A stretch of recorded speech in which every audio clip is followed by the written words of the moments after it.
Yeah, we're continuing this.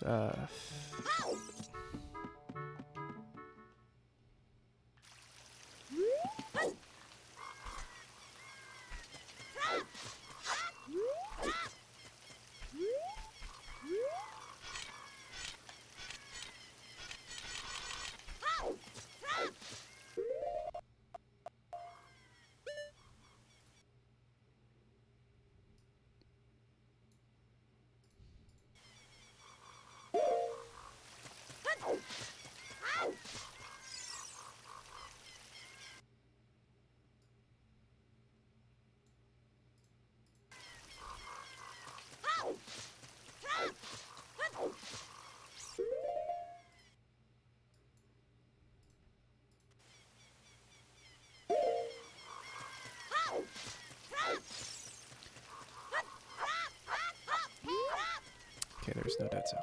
Hey, Sake, no. So, good news, but stupid news.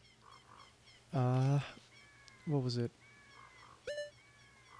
Yeah, I found out the randomizer actually changes it so that they changed it so that now it's 8 pounds. So I was catching all those 8-pounders because the randomizer changed it to be that. So, unfortunate.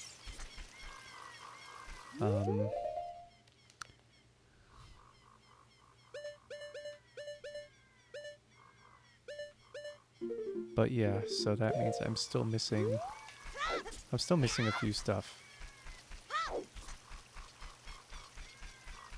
I'm missing the boomerang. But I don't know where the boomerang is.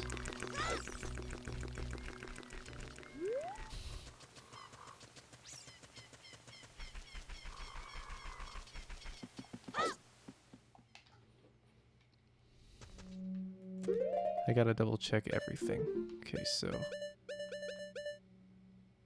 there's a few stuff I cannot get because I do not have the boomerang. So where does that leave me? I've been good. How have you been? I've been moving around. I'm actually starting. Actually, right now, the semester, my final semester, starting now. Oh, are things going well, or?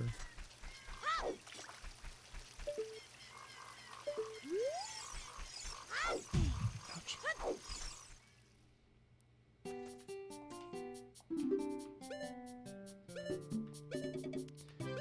I am streaming. No, stop it. I'm streaming for my college, so I'm in a new place. I don't have the vinyl set up behind me anymore. So, just for the background, I'm just gonna have the TV on, and it's gonna have some random YouTube video. But because of copyright, or because people will be like, what are you doing? I'll probably just like put on a lo-fi radio in the background while I stream. So right now it's a Game Grumps compilation. My vinyl setup is over here though. No, because I'm a senior, we have privilege, so I'm just I decided to do one where I'm by myself.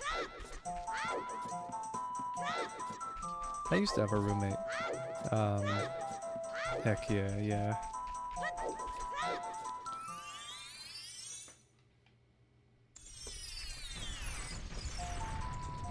Hold on a minute, this opened up some stuff. Okay, so I'm just trying to think. Because I bought the Fairy Ocarina, I wonder if I have access to the Great Fairy. Okay, yeah, I bought everything. Yeah, what was it? I used to have a roommate. We're still good friends, but, you know, because of some circumstances he had to leave school. I cannot go back here, can I? No, I cannot.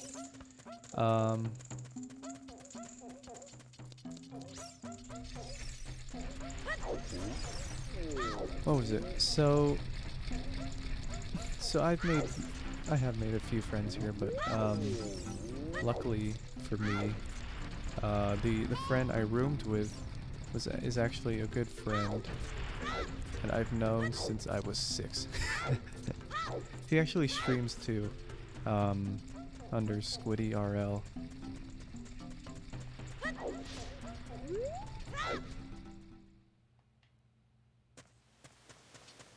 But yeah, just meeting new people is very fun.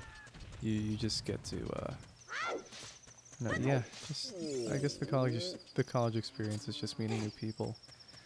Where I lived though, for my first 2 years, why'd I jump down there? For my first 2 years, I lived in a dorm that wasn't really good, so to say. What is going on? Because that would be where the troublesome people would be. Now you hear loud banging on some doors, and you'd also like see somebody get beat up outside. It's normal. It wasn't really dangerous, more like it was just personal things between people. Yeah. I saw them get called the F word.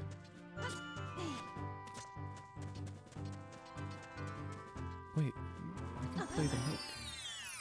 I could play for you. A sweet succulent song of Sisyphus.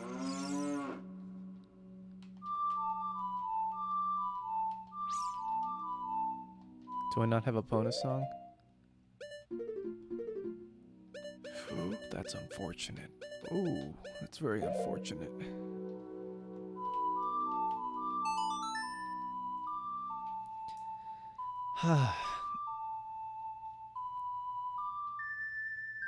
This cow doesn't react to anything. I could like set it up so that it dodges the draft when it didn't want to, and it would still be like, oh, okay.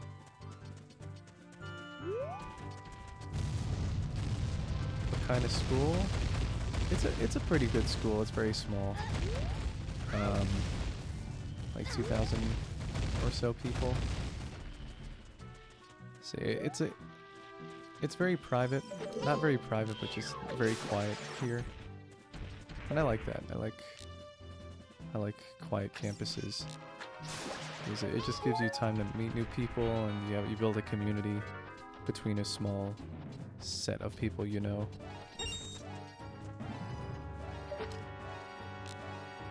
Instead of like, I don't know, big universities where I have to take a bus to my classes.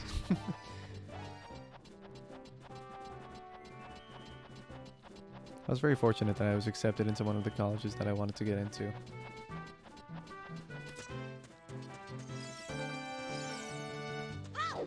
Yeah, I get what you mean. Balancing time is just a huge issue in general. But, you know, what was I saying? I don't remember. Did you give me something? Oh, I got nothing. Okay, I guess I would have been killed there. Okay, there's another place I have to go to. I have to go inside of here.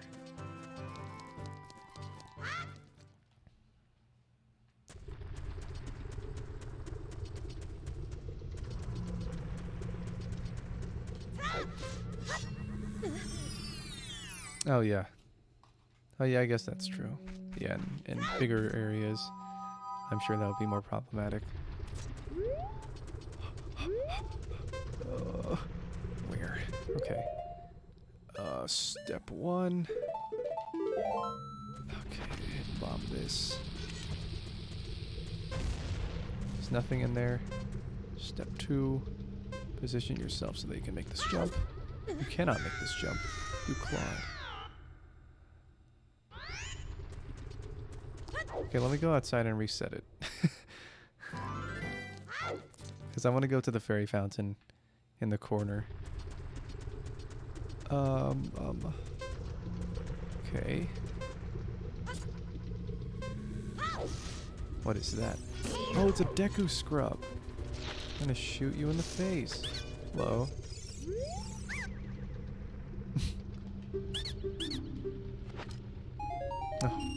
this. Oh, God.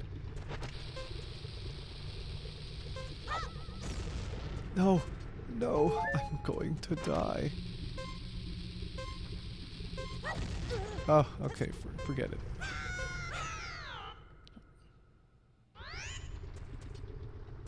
I'm gonna reset this. The more supple meat. If you... What?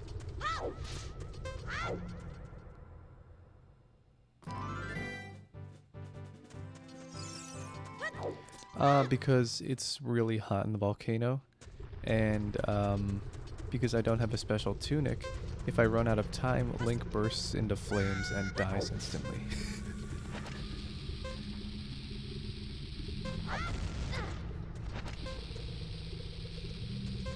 Come on. Oh no.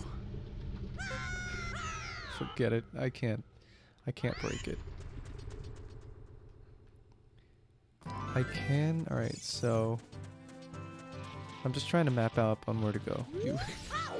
You crazy kids. And your stupid playing with firecrackers.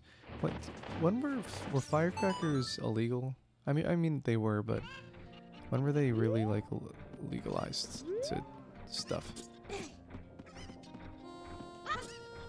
I guess what I'm trying to say is when were they legalized to just, you know, be sold at like your local ShopRite or something?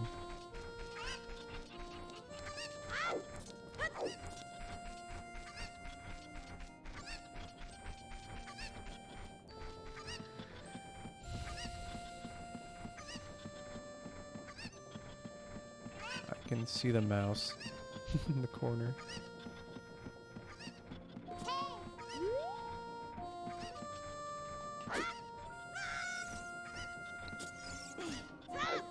Hello.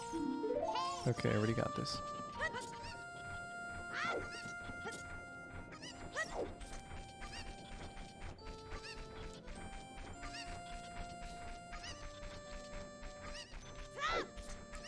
I'm taking you with me.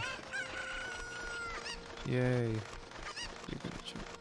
You're gonna become Republican. Okay, it's gone. Do I have the chicken? I do not have the chicken. It also means I cannot break into Zelda's castle.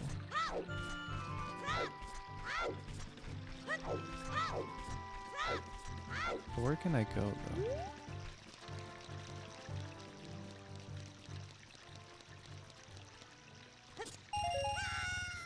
I wish. Yeah, I guess by that logic that would work.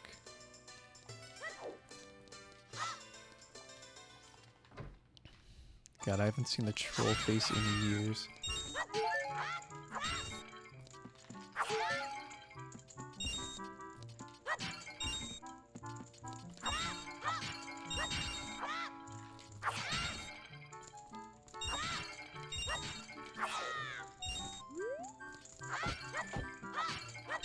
I'm using a new controller. Not new controller, but just not as tight, I guess. Like kind of loose. Still a good controller, though. It's meant for the Switch.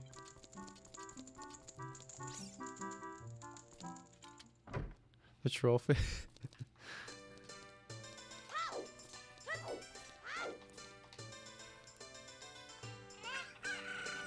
We do a little bit of trolling.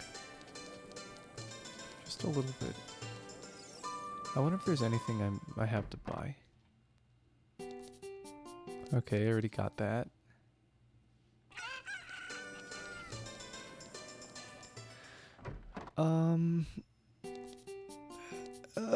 Nothing. I can't do the mask quests yet. Can I?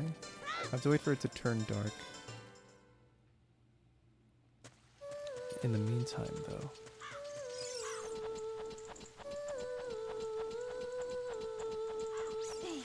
Wait, did I talk to Meowlin?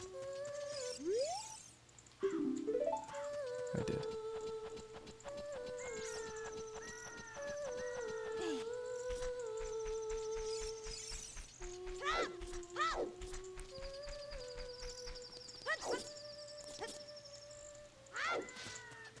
just gotta remember which ones I did and didn't do. I don't have the Song of Storms, do I? No. I also don't have the Sun Song. God, this is so hard. Where is everything? No, the true crime, she only watches the good stuff, like, I don't know.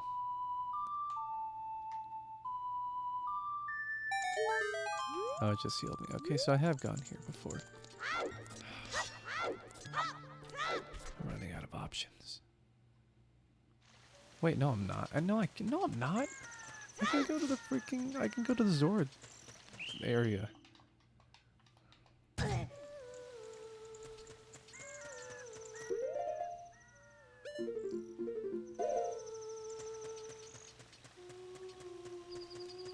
There's no such thing as a coincidence or true crime.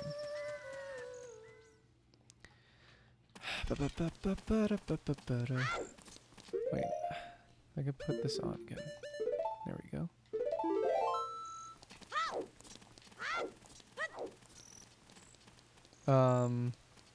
Not here. I have to go to the back market.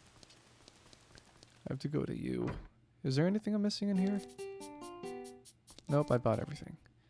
So I guess that means that one of my only places I can go to is the Zora's Domain.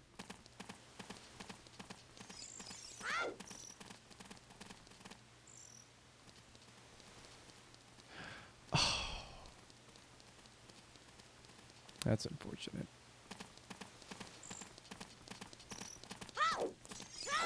They're still dancing. What's the dog doing? Okay, so we have to wait for nightfall.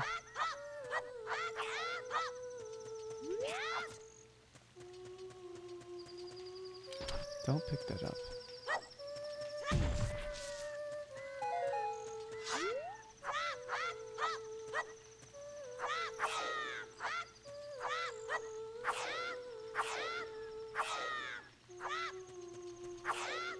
Yeah, until they can't boogie no more.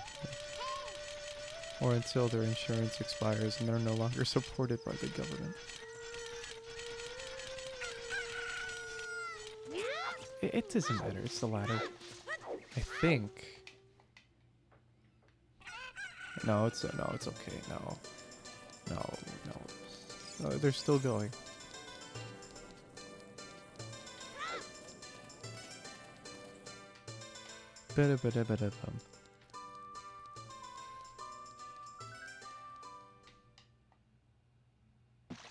No, I can't go there. I keep forgetting.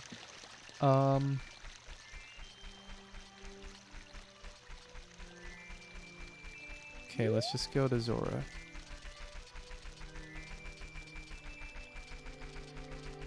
Am I going the right way?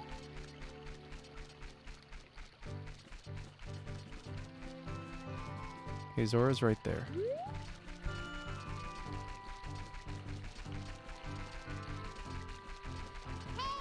No, Navi. Stop it, Navi.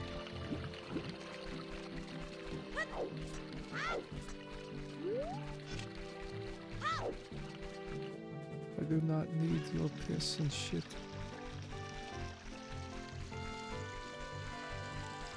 Okay, I don't have... Okay, I can't do that yet. I don't want to have to pay for his exorbitant beans. I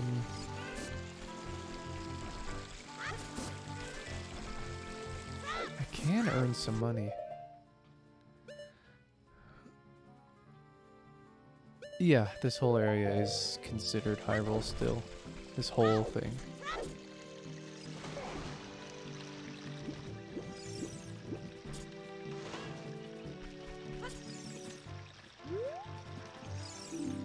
Hello, Mario. Okay, so what songs do I have? Okay. So Song of Time, Serious Song, and Zelda's Lullaby. Okay, I'll play those and get money.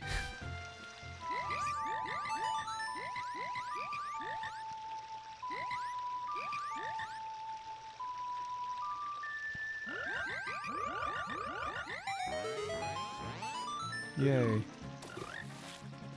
Thank you for the rupee. There we go. Everybody.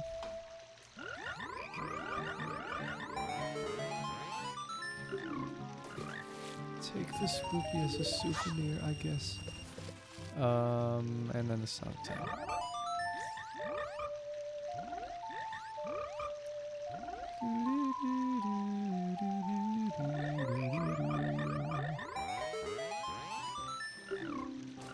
I'm getting so rich.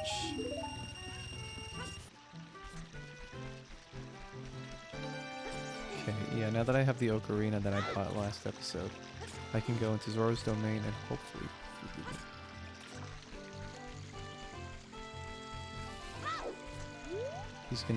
he'll live 1,000 more years. And then he'll get to meet John Coltrane. And then he and Coltrane will have a jazz battle.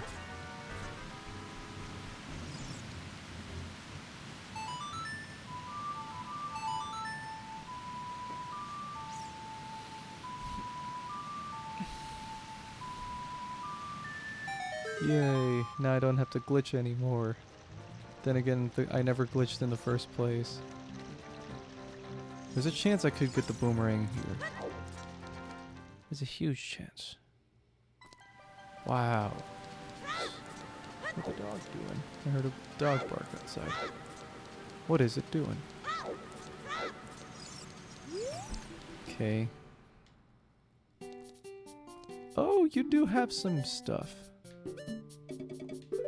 Okay, you could be a trap. Or not a trap. What about you? Nice.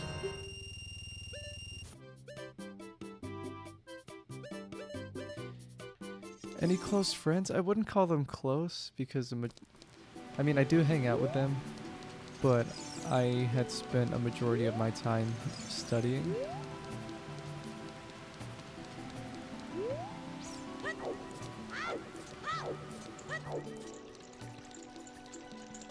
Oh, hello. Okay, let's go.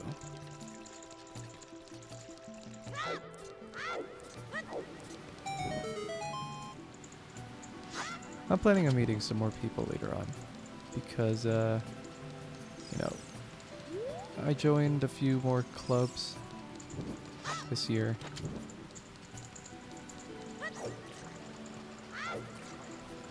I like how the flame doesn't go out.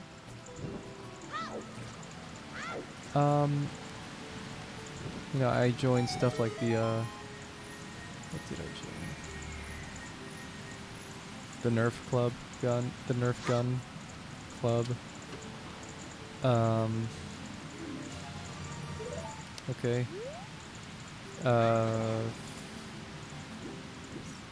I'm planning on joining the local radio student station club, so I get to talk on a local radio because I have like some experience doing stuff like this, and also with CVGO, just train of thought conversation. I think I'll be okay.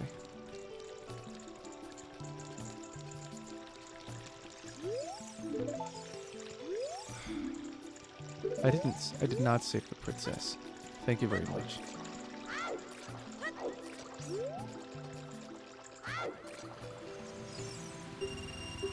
Okay.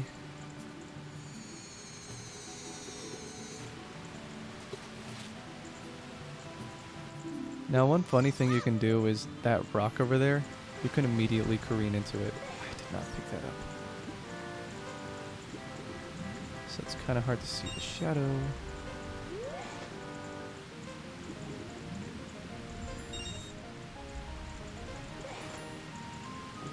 I can get this in one run. There we go. And perfect. A reward for me? You shouldn't have. Disease you shouldn't have. Oh, my favorite gift. I don't know what other clubs I joined. I don't remember. Those are the only two I remember joining. I wanted to join something involving music, but I didn't find anything, so unfortunate. I mean, there was choir, but I don't know, I prefer playing instruments even though I do like singing. That's not what I wanted. You are going to kill me, Smalls.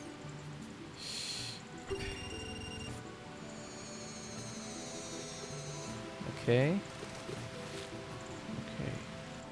Okay, I don't think that was a good idea, actually. I didn't get any of them.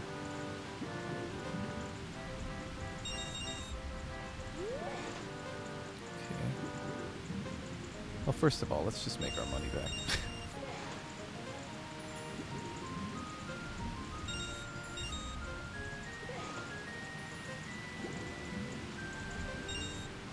I can't get, alright, yeah, I can't get the rupees down there because I do not have, well, first of all, experience.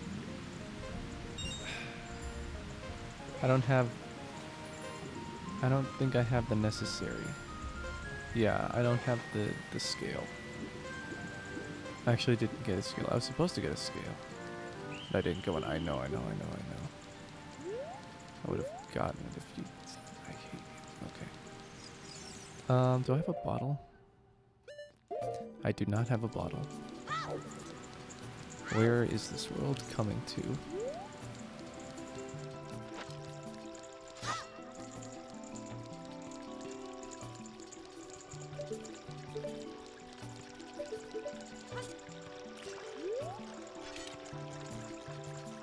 I didn't notice I was using every button in here. Okay, let's see.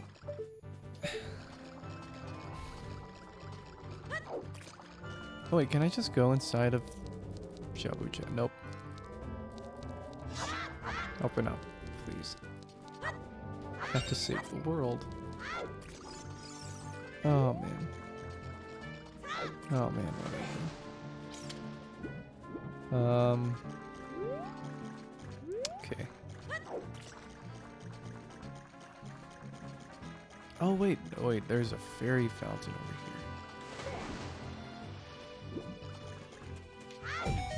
And the golden skulltula. Gimme, yes. Okay. Now everything is falling into place, I think. Is it? There we go. There's some more skulltula over there, but I can't access it.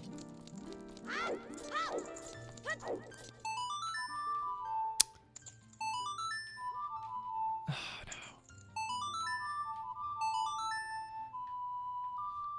What have you been doing at school again, Sake? Similar stuff, I'm assuming? The minuet of the forest. Okay. I mean, I do need that, but...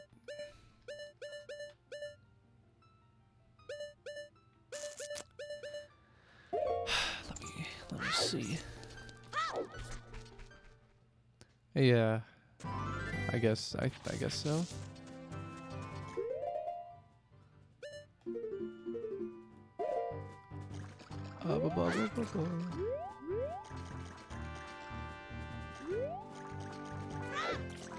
Guess I'll go to the minuet. Or I guess I'll go to the Lost Woods. Do do do. Okay, anything to learn here? Anything? Nothing? I guess I just wasted my time.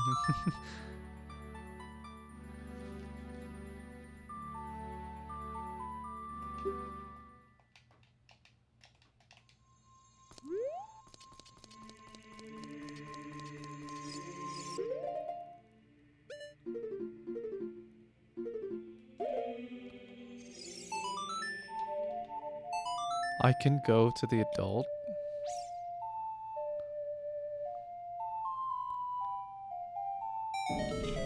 I can go to it as adult Link?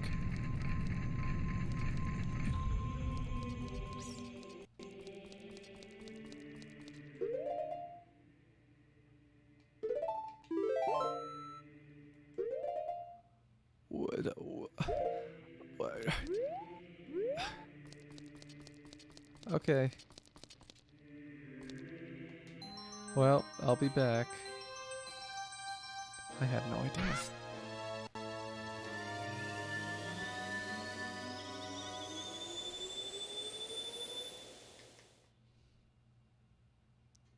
Here he is.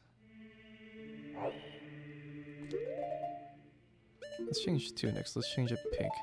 Heck yeah.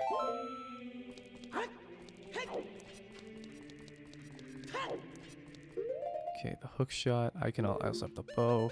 I'm decked out. I can actually go to the forest temple and beat it.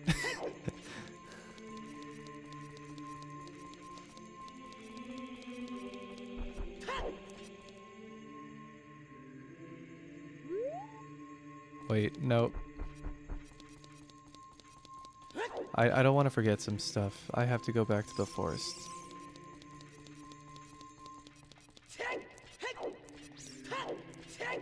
There's some stuff I can do with the Skull Kids. So I'm gonna have to use because I have the Ocarina now.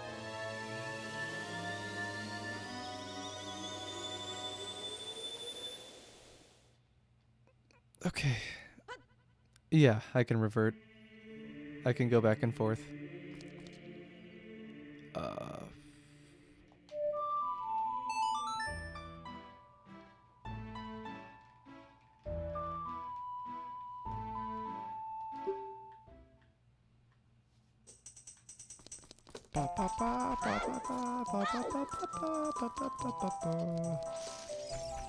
kill you. You too. I'm gonna John Wick my way out of here. Yeah.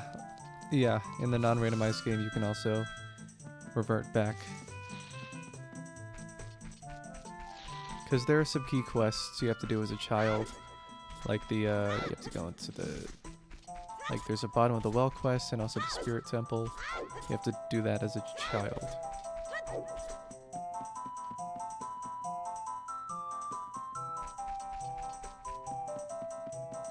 I do not have a bottle. Unfortunate. That's not the right way. Was it forward? It was forward. Hello? Okay. I guess you could say it's sussy. I'm so sorry. Okay. This is what I wanted to do. Because I don't want to miss this heart piece. Or what's supposed to be a heart piece.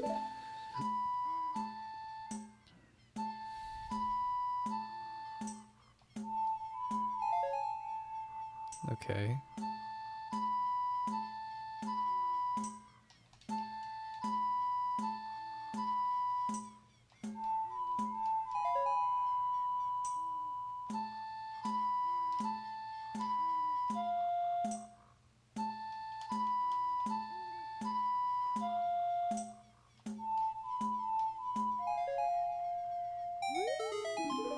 Okay, that's one thing. That's a Deku Shield. I didn't need a Deku Shield. But I appreciate the sentiment. Let's go back. They're not there anymore. I have to go out of the forest.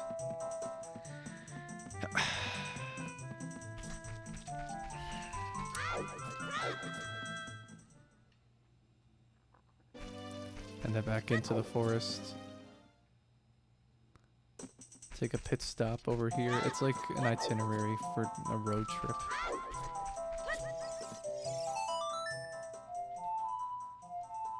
Okay. You're so sussy.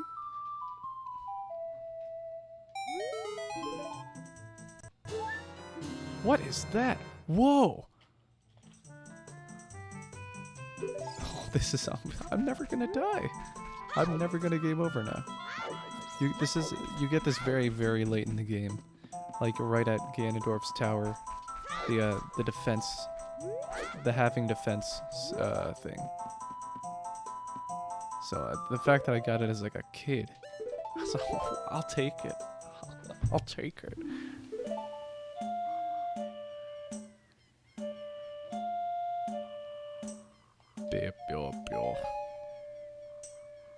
I have a bad memory, so I have to focus.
Oh, okay.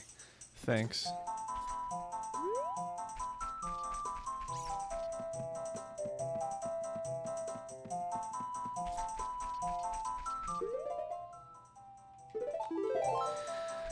Oh, no.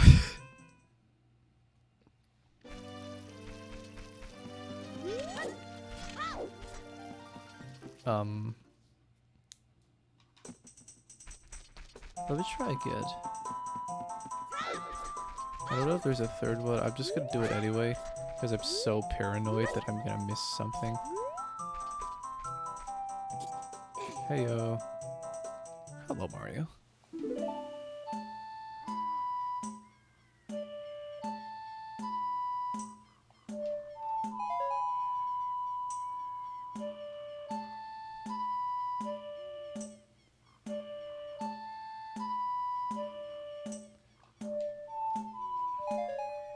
Okay.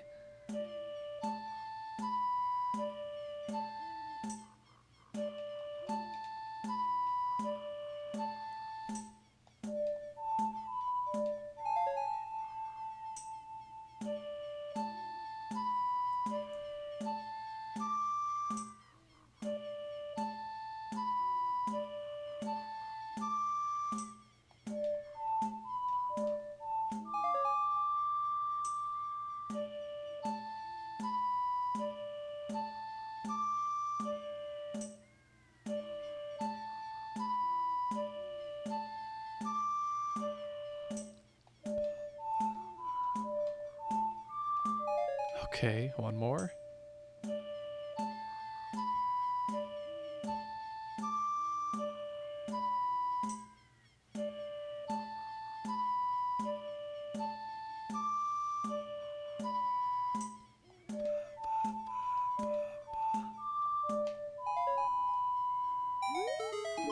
Yay. Okay, more rupees. Okay, we're done. We're done. We're never doing that again. Is there anything else I can do with the ocarina?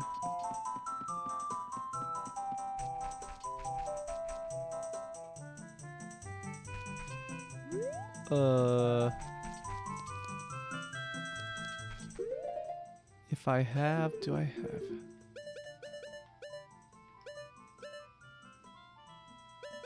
Nope.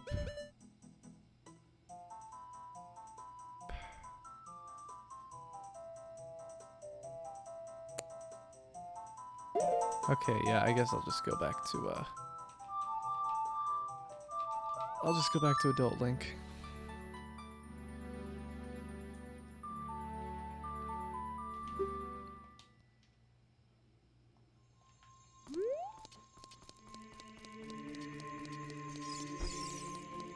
Have you picked up any new hobbies, Sake?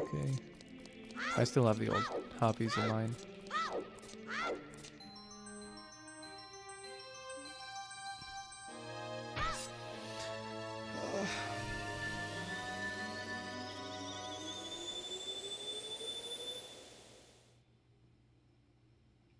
Yeah, pink. Just give me a reset. Just a little bit's enough. I don't have a Pona's song, so I can't get my horse yet.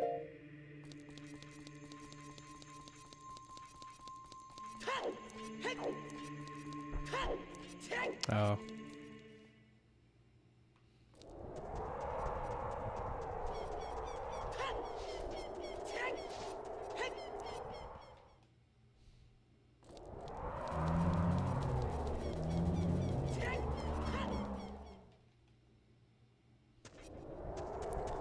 I think I just have I guess just the main goal is to get enough money very early on where I don't like time. I don't have to follow time and I can just do whatever I want.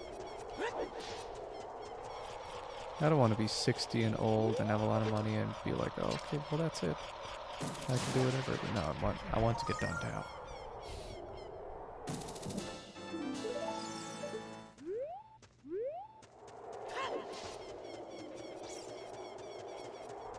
Can I go into Ganon's castle? I cannot.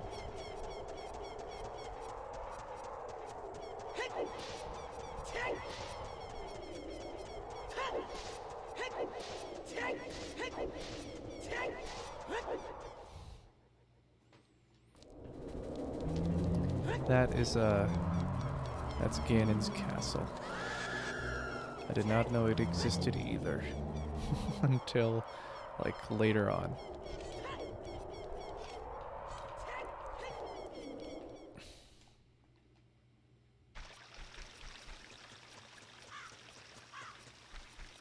Okay, nothing kills me because well, one, defense, and two, because the skull children are gone. I have no idea where they went.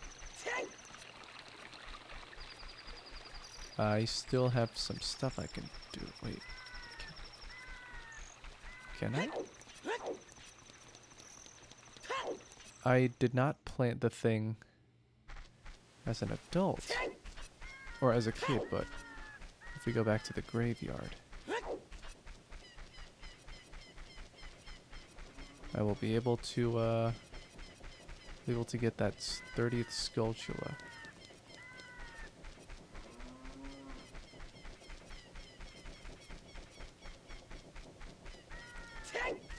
It's easier to roll, but I don't want to do that because it's just a bunch of grunting and moaning. Yep. Dampy is dead. I want to kill you. Okay. Hit me. I want you to hit me. Hit me. Oh, I'll forget it. I have a job I need to do, lady. There we go. I won't be bothering me or my crew anymore. Is it just a soil patch? There's just nothing. Okay, well. What do you mean you can't grab that? It's right there. Oh, you just can't grab it in general? Even as an adult? I was sure somebody grabbed it.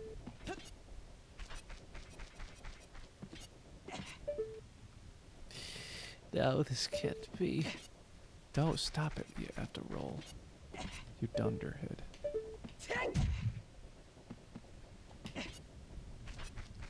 Oh God. No, no. Stop it.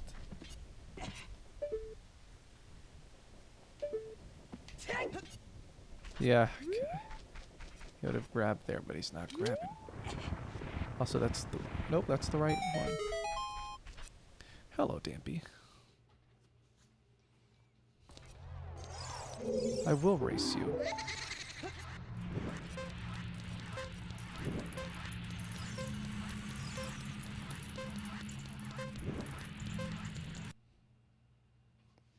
I don't know what happened. I think I do know what happened actually, but that's not important.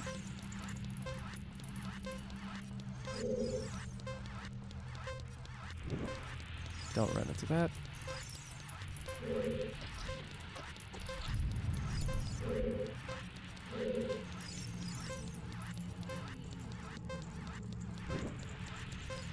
I don't know why I ran into that.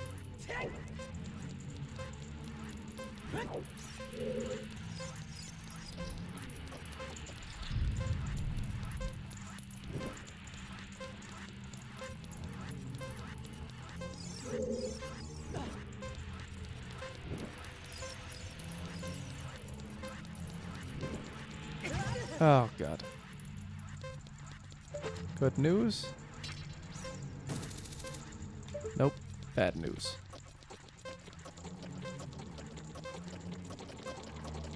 I failed. Okay. I need the long shot. That's okay. I'll do this again and just get whatever the first prize is.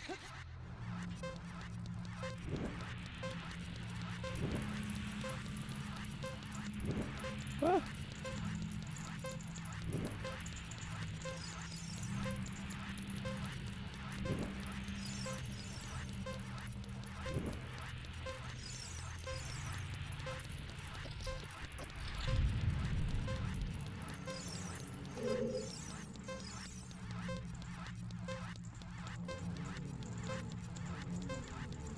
Oh, I didn't shoot. Oh, there it is. Really?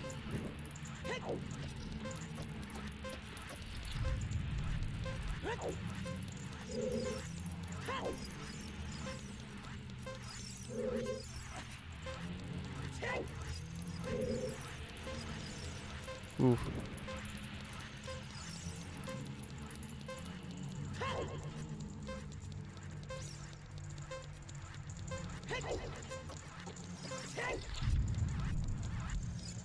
Okay, it's okay. Thank you for the treasure. Boomerang? No. Oh, that's cool. GG.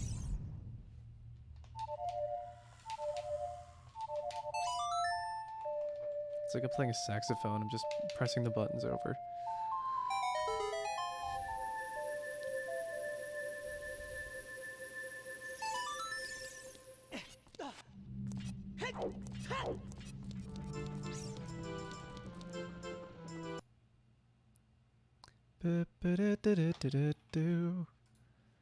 Sorry, I was just checking something.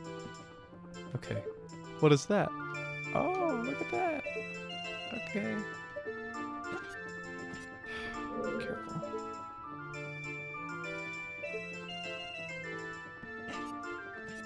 What are you? An ice trap? Never mind. Okay. And this guy's like, I'll never forgive you. This is where the whole paradox of the Ocarina Kid comes in. And I got bomb shoes. Thank you for not giving me the Song of Storms.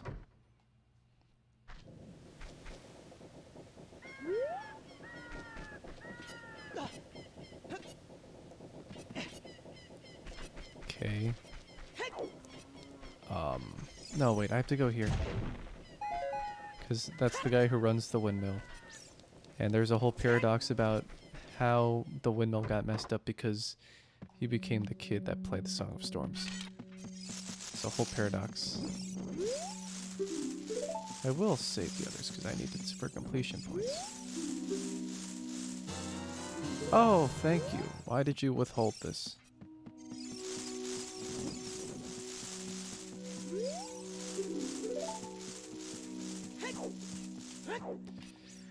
God, this scared me as a kid. A lot of old stuff scared me as a kid because, you know, when you're a kid you have an active imagination and then all these things start running through your brain about, like, possibilities that probably wouldn't have happened in the first place in whatever the heck you were doing. Oh, but during the day. During the day. Okay,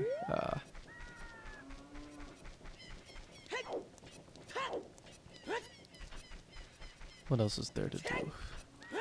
There's a bazaar. There's a bazaar. And this thing, that's not open either. Okay, I will wait. I'll wait till morning.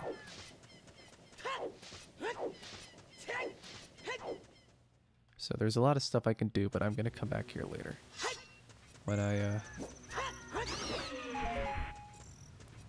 when day comes. Can I lift this? I cannot lift this. Bizarre. Let's incorporate like awful terms like Sam's Sussy Shop or something. That's gonna become the new bazaar. And then people in 100 years, when they look at their notebooks, they'll be like, where did that term come from? They'll never know. They'll know it's sus.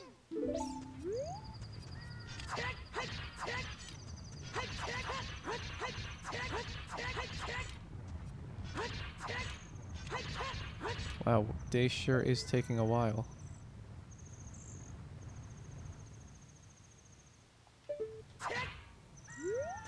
Might as well go kill some more Tektites. Never mind. You lived another day.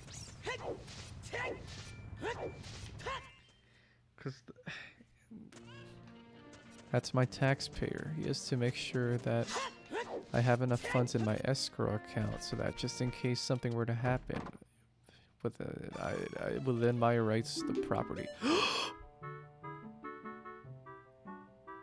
Wait, no, that's an ice trap.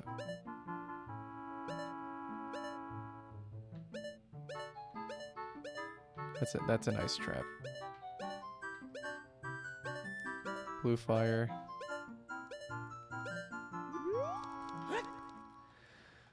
Okay. Maybe the bazaar has something. An ice trap is that it's like a fake psych out. Where like say there's a thing that happens where if you open a chest or something, like a breeze is gonna blow and you're gonna get frozen solid. That's an ice trap.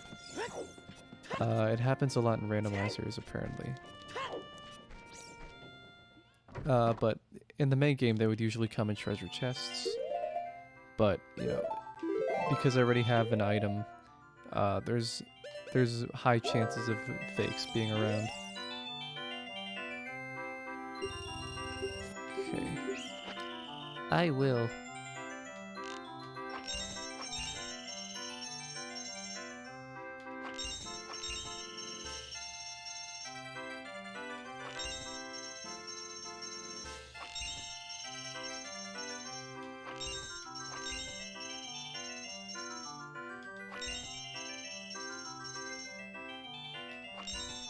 Yay, I did it.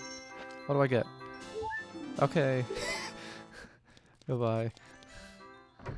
First try, because the bow's so good.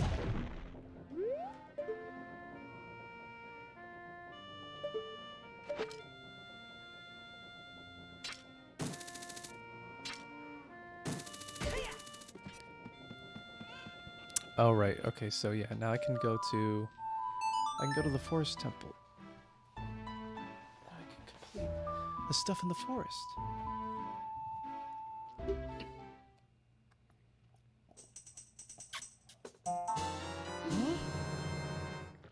All right, the minuet. Okay, there's also some. First of all, that goes away.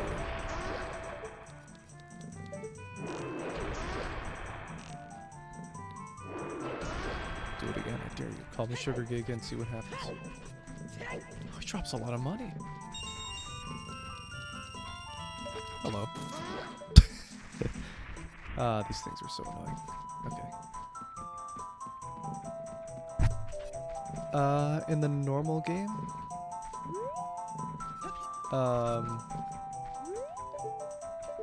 I'm sorry, for which one? For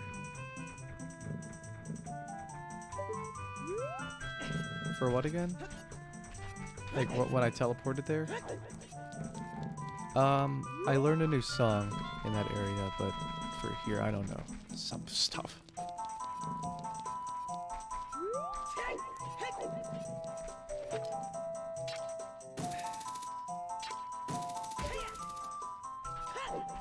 And also, hello everybody else in the chat. I know you guys aren't in the like participating, but at least thank you for also being here. Ouchie.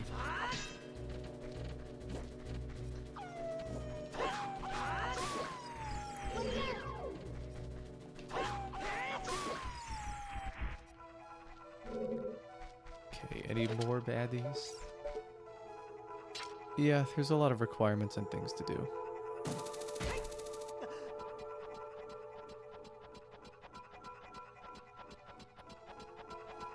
Golden Skull Tulip.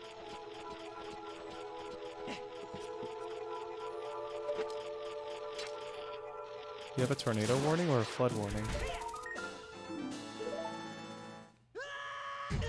That's a nice trap.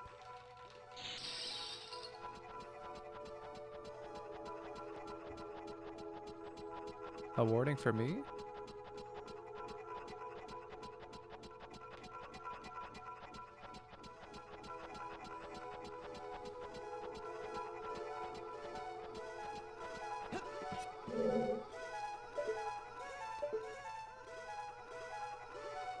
What is the warning? Is it that whole thing where like people are just like ganging up on certain streamers and then just like lollygagging and banning them?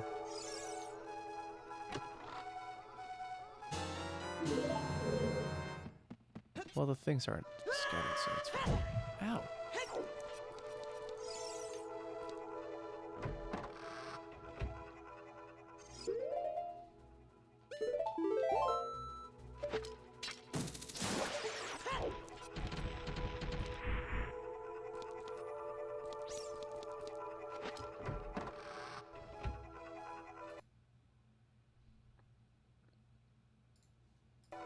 Oh, what did they do?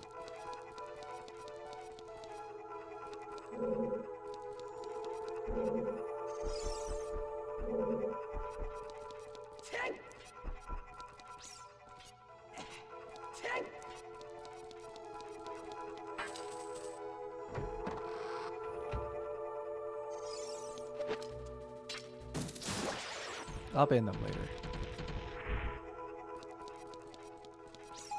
No. If I get banned, that's okay. I can always get another one. I'll find you again. Everybody else. But you know what? Maybe like the people who are like, I don't know. Maybe we can turn this into something. Like, maybe we can turn it into a bit. Like, hello people in chat.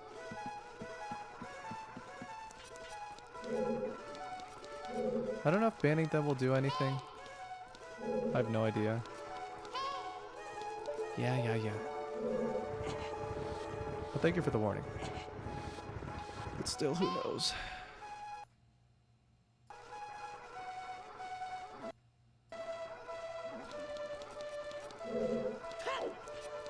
If it's a bot, but if it's an if it's an individual, thanks for watching.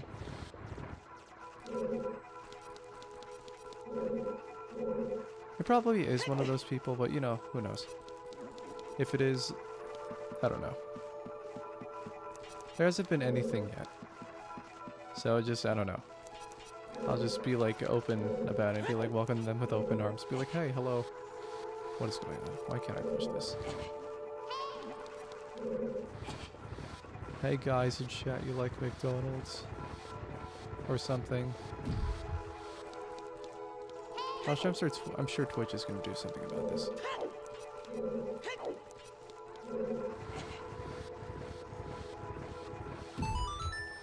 Beep beep beep. Thank you for the warning, though.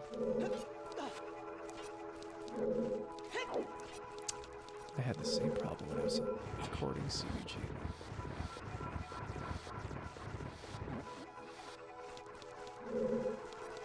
This whole, I don't know, I think it began like a week ago.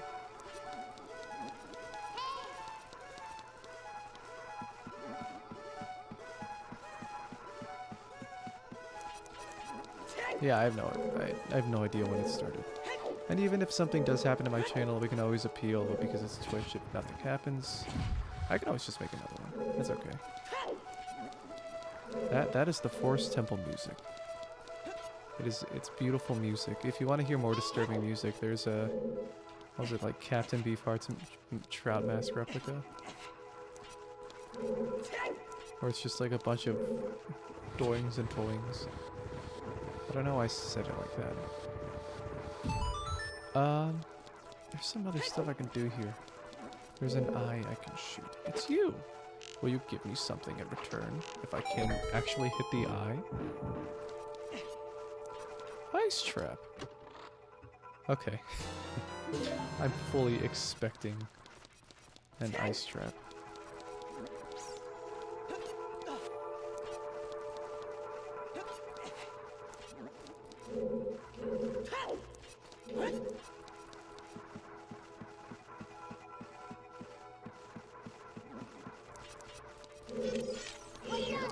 No, don't do it. Oh, I have no magic. Wow. That's weird. Because usually, when I do a spin attack, there's supposed to be a blue line around it, but there's nothing. Because I don't have a, because I don't have the, what's the word? I'm not supposed to do that yet. I don't have the, I don't have magic.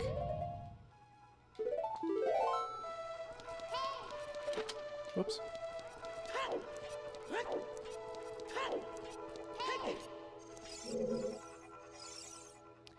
Maybe I should have. Also, these gross things, the Shadow Masters. Whew. I don't know how children played this game. Children had a tolerance for horror back then. I don't know how they played Majora's Mask. Just like, when I was a kid, that game would give me stomach aches just because I was so scared of it.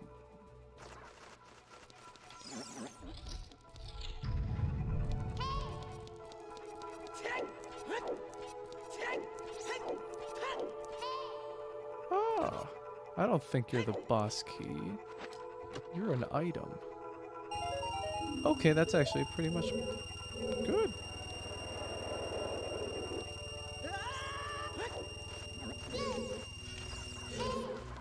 Yeah, because there's like so much fear that it's just like setting off everything.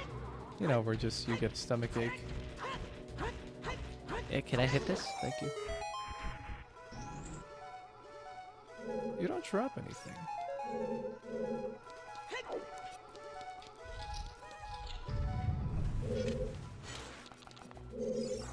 Is that a giant? That's a giant Baba. Okay. There's a Skulltula over here.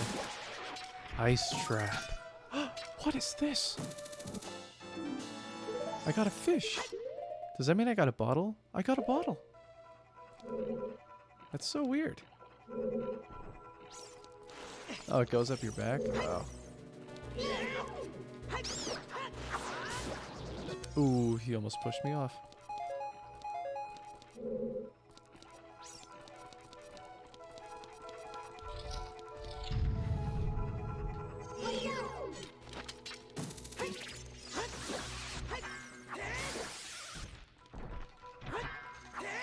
Kill the little gremlin. Where's the third one?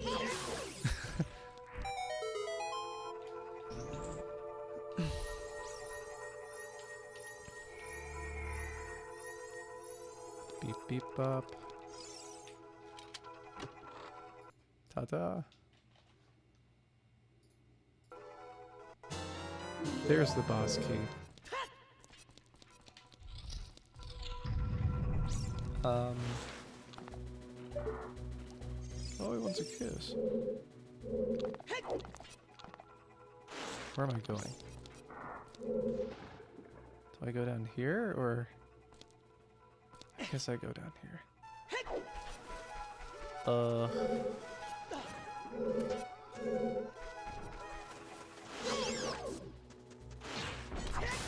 we go. Okay, got nuts.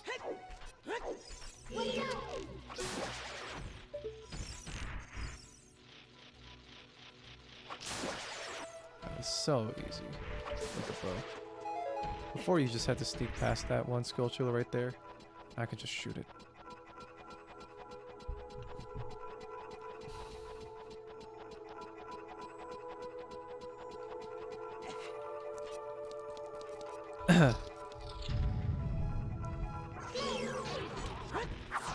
Oh my god, it's so hard without magic.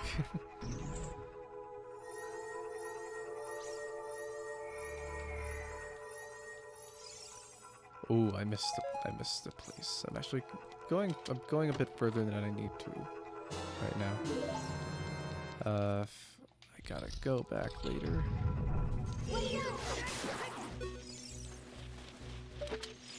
It not real.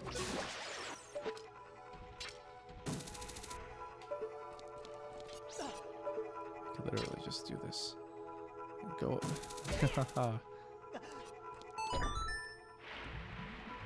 Okay, that lowers the water level. I can just jump off this. But I'm going back to the blue because I like blue. I prefer blue. Okay, let me go back inside.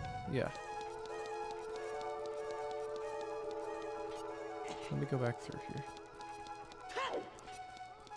Let's go right there in the corner. That's a key. Okay. What did you do as a kid? Did you also go on like a Disney Channel and stuff? I guess. Like That's So Raven.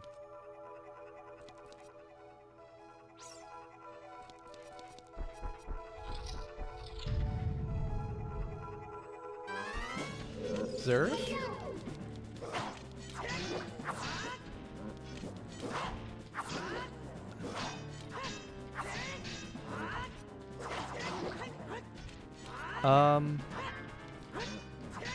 Why do you ask, sir?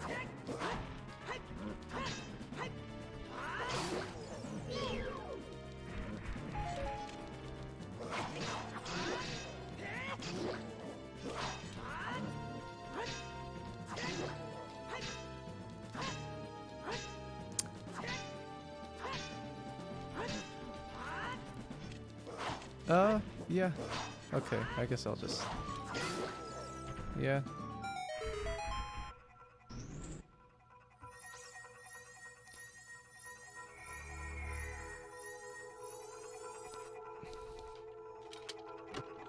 Okay, I think I have met you then. I got the fire arrow. Okay. Yeah. Is it okay to give it away like that? I mean, I guess so. It doesn't matter, but... Oh, hi. Yeah, yeah, I signed up yesterday. Yeah, I'm Nico. I'm a senior. This is Sake.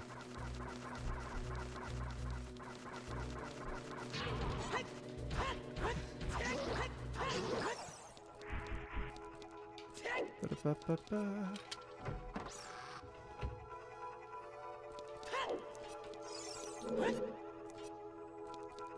Oh, you pulled it up on the Discord. That's right. No, it's all good. It's nice to have. It's nice to have new people watching. It's all good. That's really cool. Where am I going? I forgot that Discord connects it like that. That's cool. I set it up there just in case people who I connected to could do that. Yeah. Sorry, Hunter Reserve, I didn't know, because you asked that specific question. I completely forgot I joined the Discord. So when you pulled it up, I was like, oh, what? Did they dox me?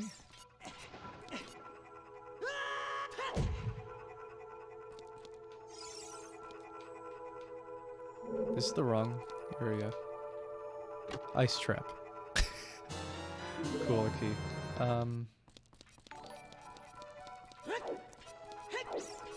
Thank you for the follow. I think I heard that notification. And the notification doesn't even show up on here. That's cool. That's great. This is everything I wanted. Thank you for following, Zerf.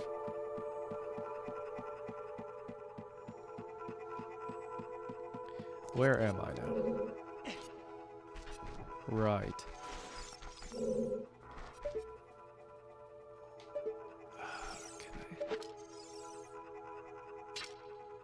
Literally, sweet! Never mind. Discord? Hi.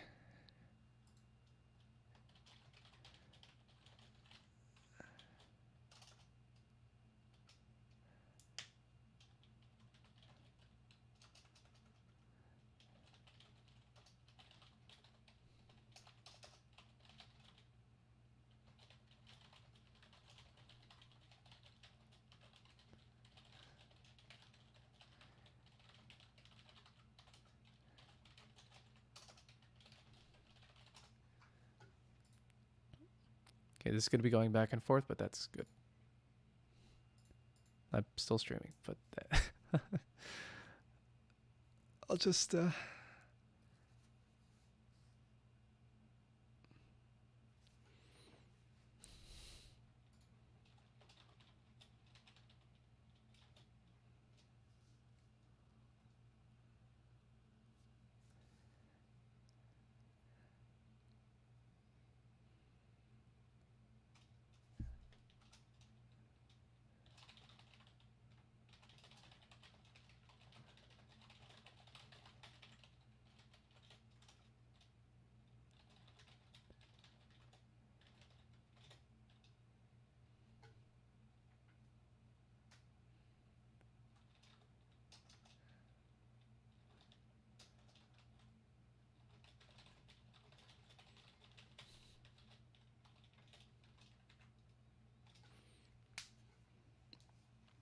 hello, Sake. Sorry, I'm just just going back and forth.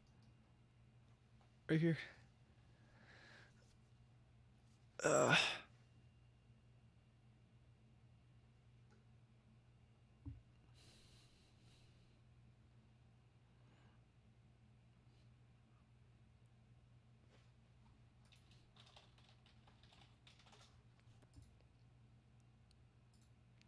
the nightmare music?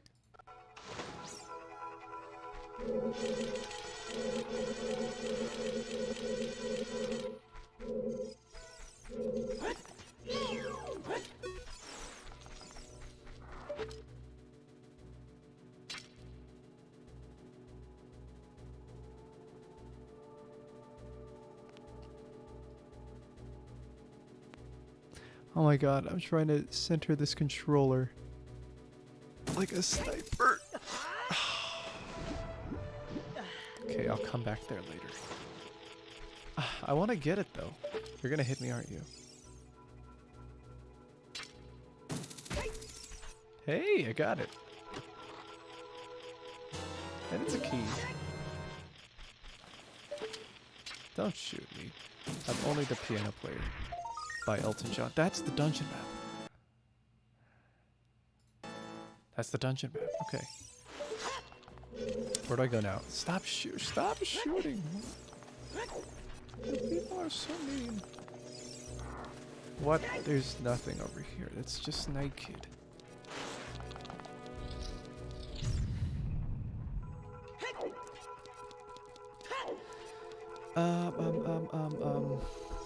What was I gonna say? What was I gonna do?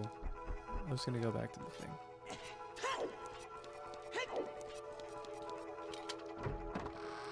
Sake, we're around the same age, right? I'm 21.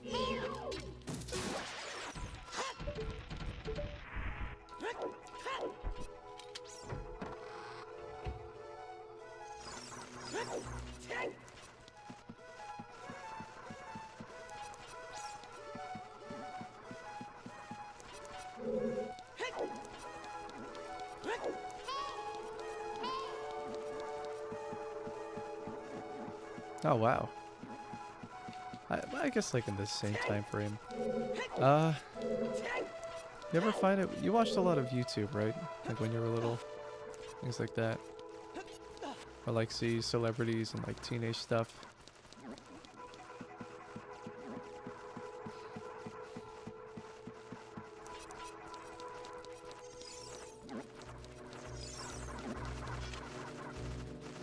I knew it was gonna get good. Yeah, isn't it weird? Do you always look back and think like, I don't know, for example, like the cast of Victorious or iCarly or whatever, and they were like 19, 20, 16. They were just kids. And like when people back then started, like Ali A or Vicstar 123, Van Us, they were in their 20s. Like 20, 19, stuff like that. It's so weird to think about that. Now we're just like around that same age gap or group. It's just, it's hard to wrap my head around sometimes.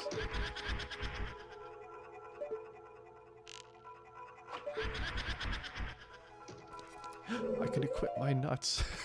Wait, don't take that out of context. I have a plan.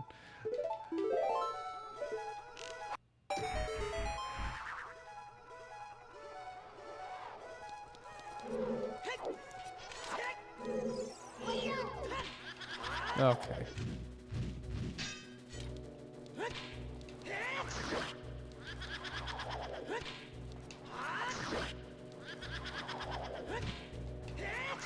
Yeah. Over the garden wall. That's not even a slogan, that's a show.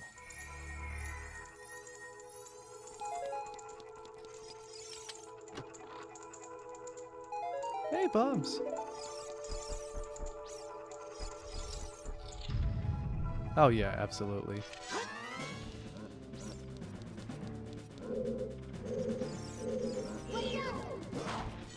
Like sometimes, like even the new content creators, I still can't wrap my head around because I still think everybody's an adult. But no, I'm the exact age as Jay Schlatt.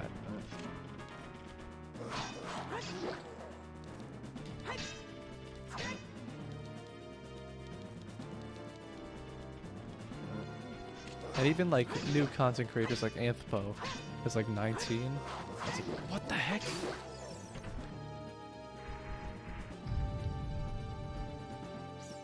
I don't know, that like seeing young people succeed just gives me a drive to work harder. Like I know they're circumstantial, but I'll see people like Olivia Rodrigo and Billie Eilish. They're like 18 and 19 and they're like, they're already doing this stuff? Or like the kid Leroy. I'd be like, what are they doing? And that just gives me a drive to just like, I don't know, work harder, I guess.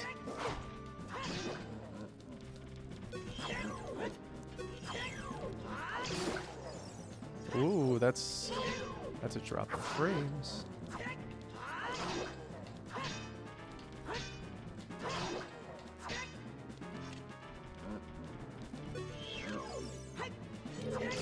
Nice.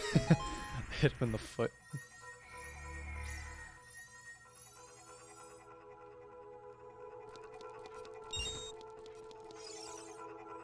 That's the wrong way.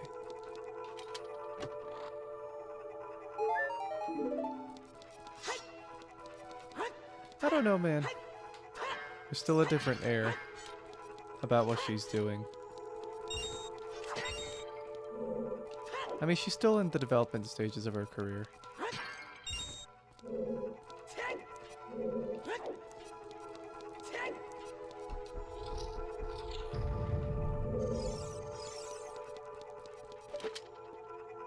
So, I mean, she already established stuff like, whoops.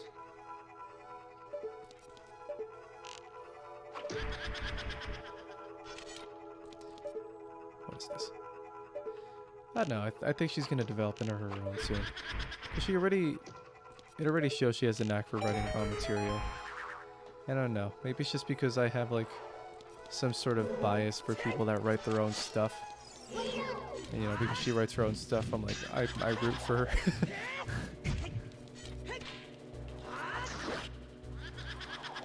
I don't know, it's hard for me to connect with artists who don't write their own stuff. Like, not that there's anything wrong with it. But I don't know, like, people like, I don't know. I guess like Drake or something. Like people who maybe have ghostwriters instead of people who literally pen down like what they write themselves, like Kendrick Lamar. I do like some of her stuff. Like her breakout single. I thought her, what was it? I thought her debut Sour was well structured. I thought it was pretty well structured.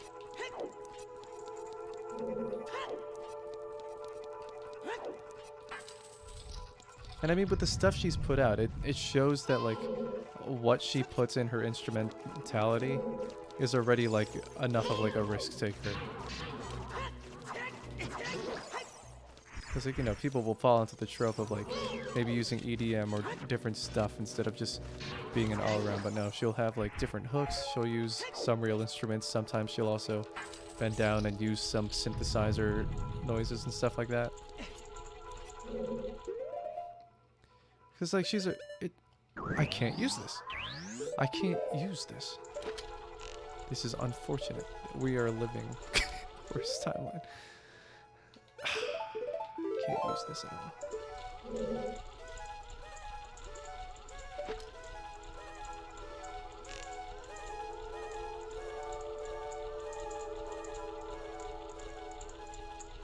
No! Oh my god. Please.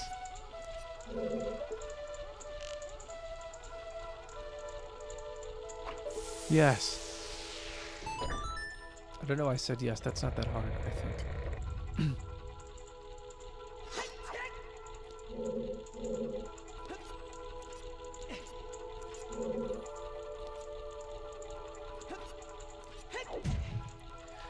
What was it?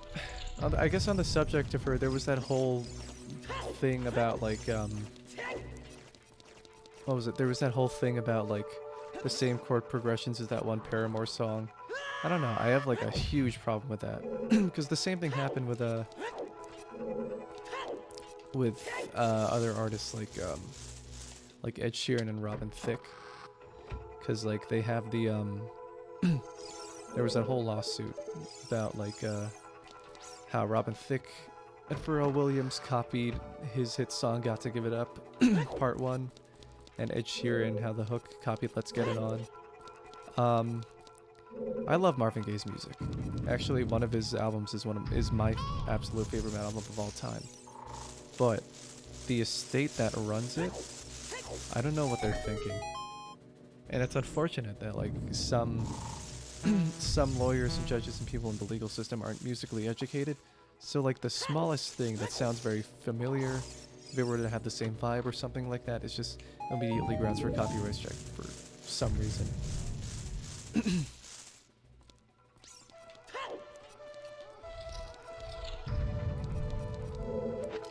Drop on my head. Oh, you won't do it.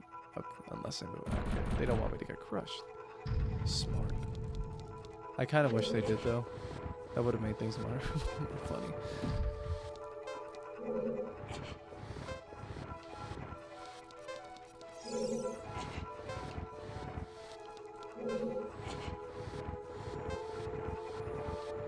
Oh, this is so much easier. With the fast pushing. Oh, hello.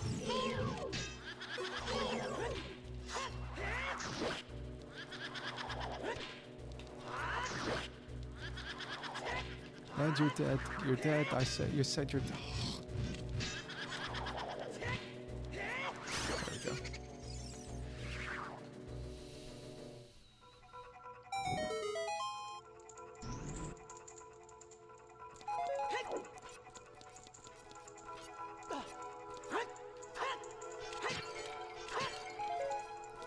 How would I compare both songs? I don't know how to compare them. They're both very intense in their own way. And I mean, I'm sure she did take some inspiration from it. I guess from the feel. And I guess you can say that maybe she did.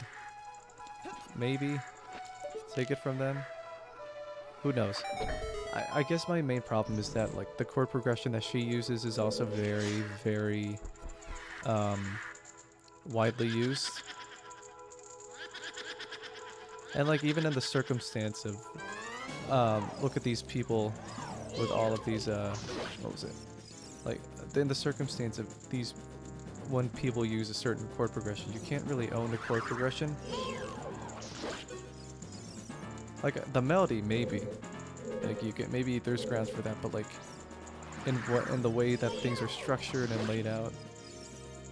It's just the immediate set feel in the background. I don't think is grounds for copyright. And even if it is, it doesn't matter because everything steals from everything anyway. I mean, the heck, jazz and blues were taken from, what was it? Blues and rock and roll was taken from jazz and black music.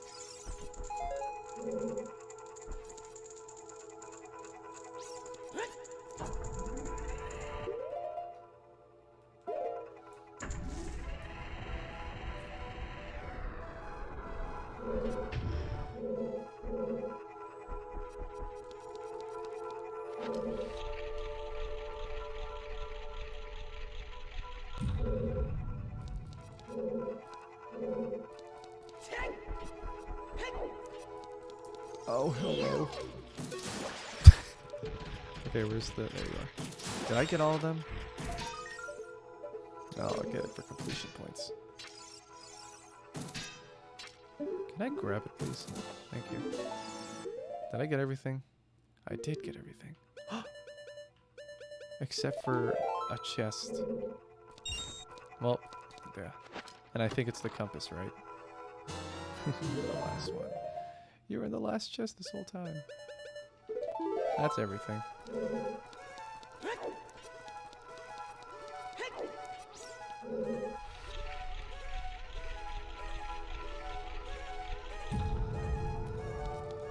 Yeah, absolutely.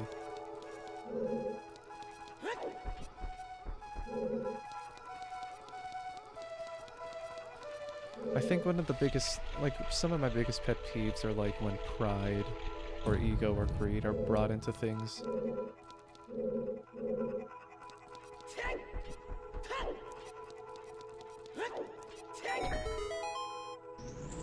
It's like if you boil it down, like, why didn't the news outlet get enough? Why did they report this and blow it out of proportion to get traction? Mostly just for money.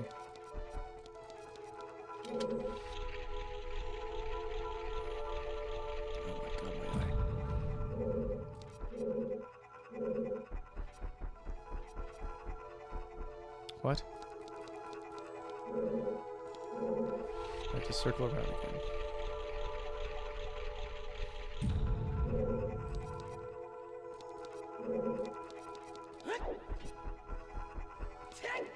Did I miss something?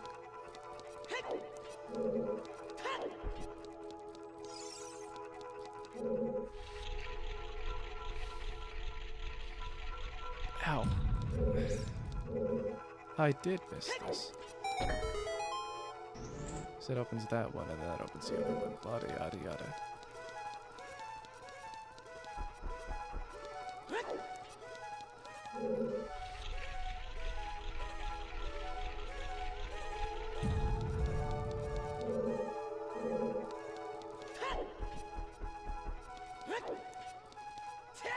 Yep.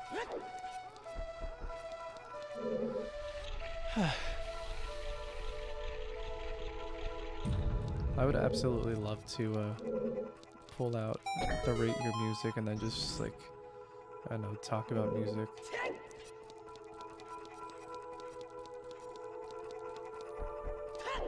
Would you want me to do that? I'd love to do that. After this dungeon, maybe. Who knows?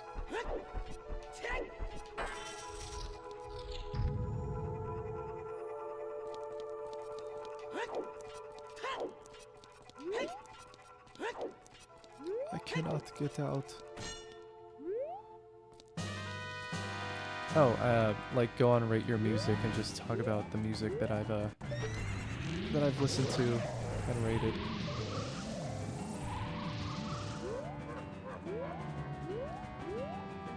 I like how there's no like dungeon sound effect when you use the camera. It's just like, oh, boom.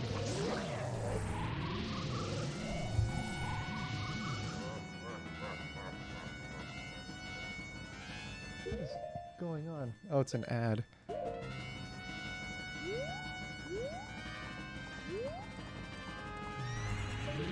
It's a real one. You have to. Oh, man. Cool. Yeah, there's no copyright issues. I'm just, like, I'm just going on Rate Your Music and talking about the albums that I like.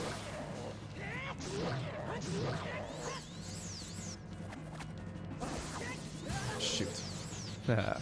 Double defense. Well. Dang it.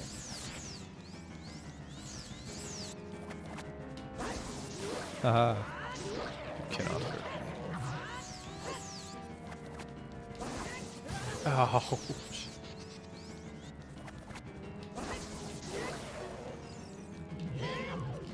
Oh, come on. Bruh.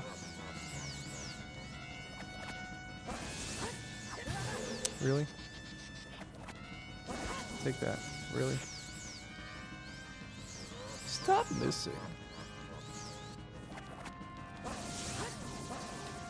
Well.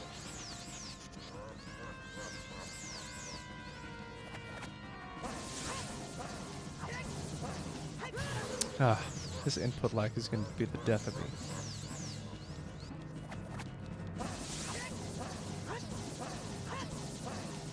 Ah.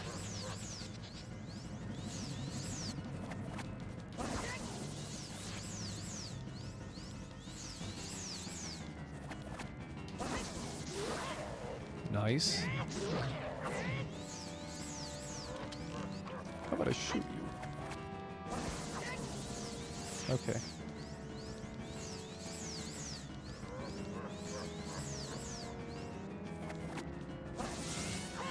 What is... Oh, you're so far away.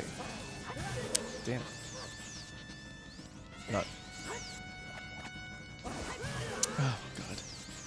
Okay, yeah, this is not looking good. I'm gonna... I think I'll save state just in case. Yeah. Okay.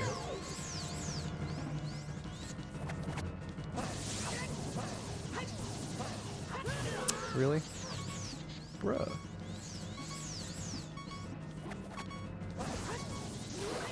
Nice. Oh, I don't have magic. This is gonna... Smart.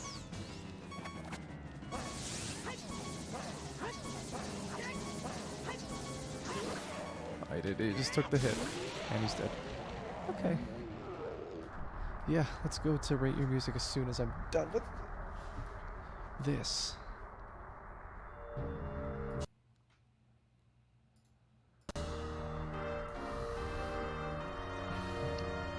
Did you give me anything from here? 50 rupees. Oh, yeah.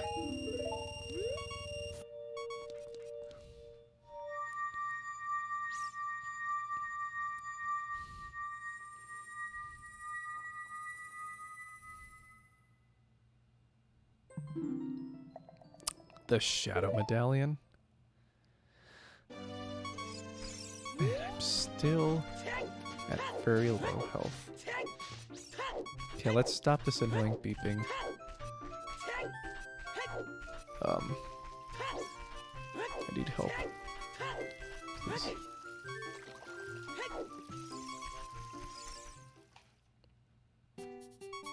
I'll forget it. Yeah, let's go. Let's go to Rate Your Music.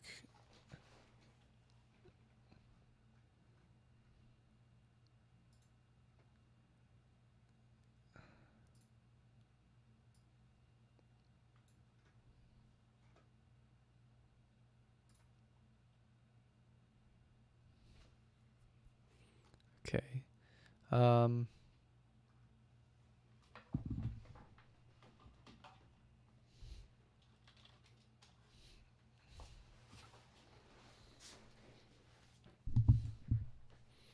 Ooh, I'm excited. I love talking about this stuff so much.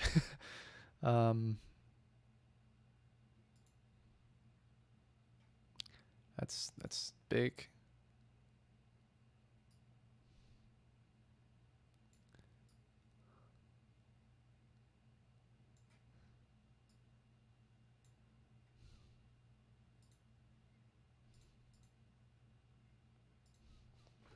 I'm already here. Okay. Uh,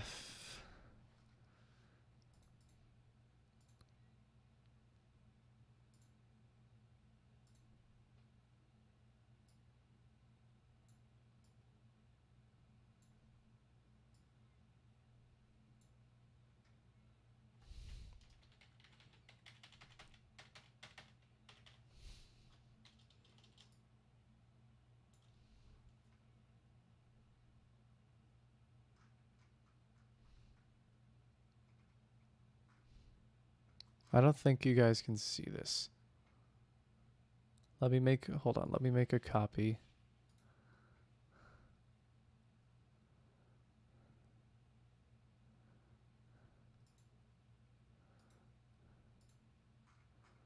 How do I copy everything? Let's duplicate this.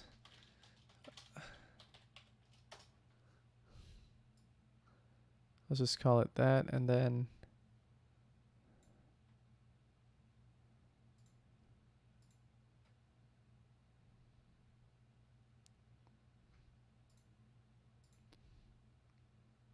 okay, for this one,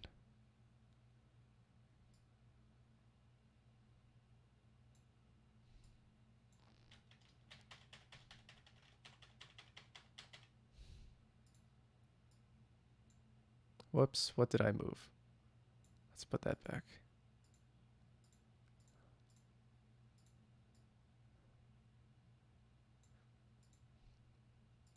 Okay, that should be good. Wow.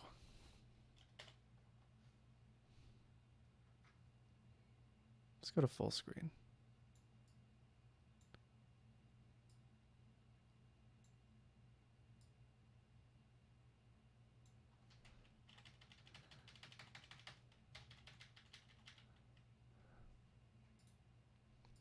Perfect. Now it's all set up. Let's talk about what we were meant to talk about before. Okay. So it's not a lot compared to other people, but I've listened to this much.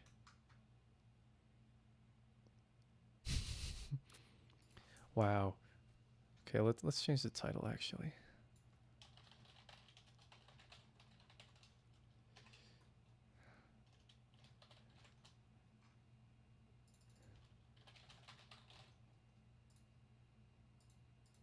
Yay. You ready, Sake? Let's go. I talked about it with Jack already, but I love talking about this.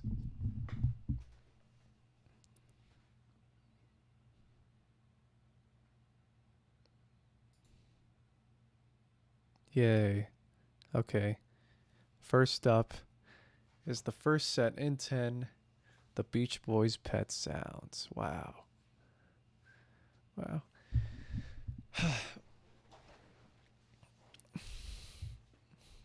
Yeah, this record is just, it's amazing. Especially for 1966. Just what was able to be dragged out of Brian Wilson's head to create this is just insane. This was back in 1966, where most songs were just about love and everything, and they weren't very complex. They mostly followed the rock and roll sort of structure.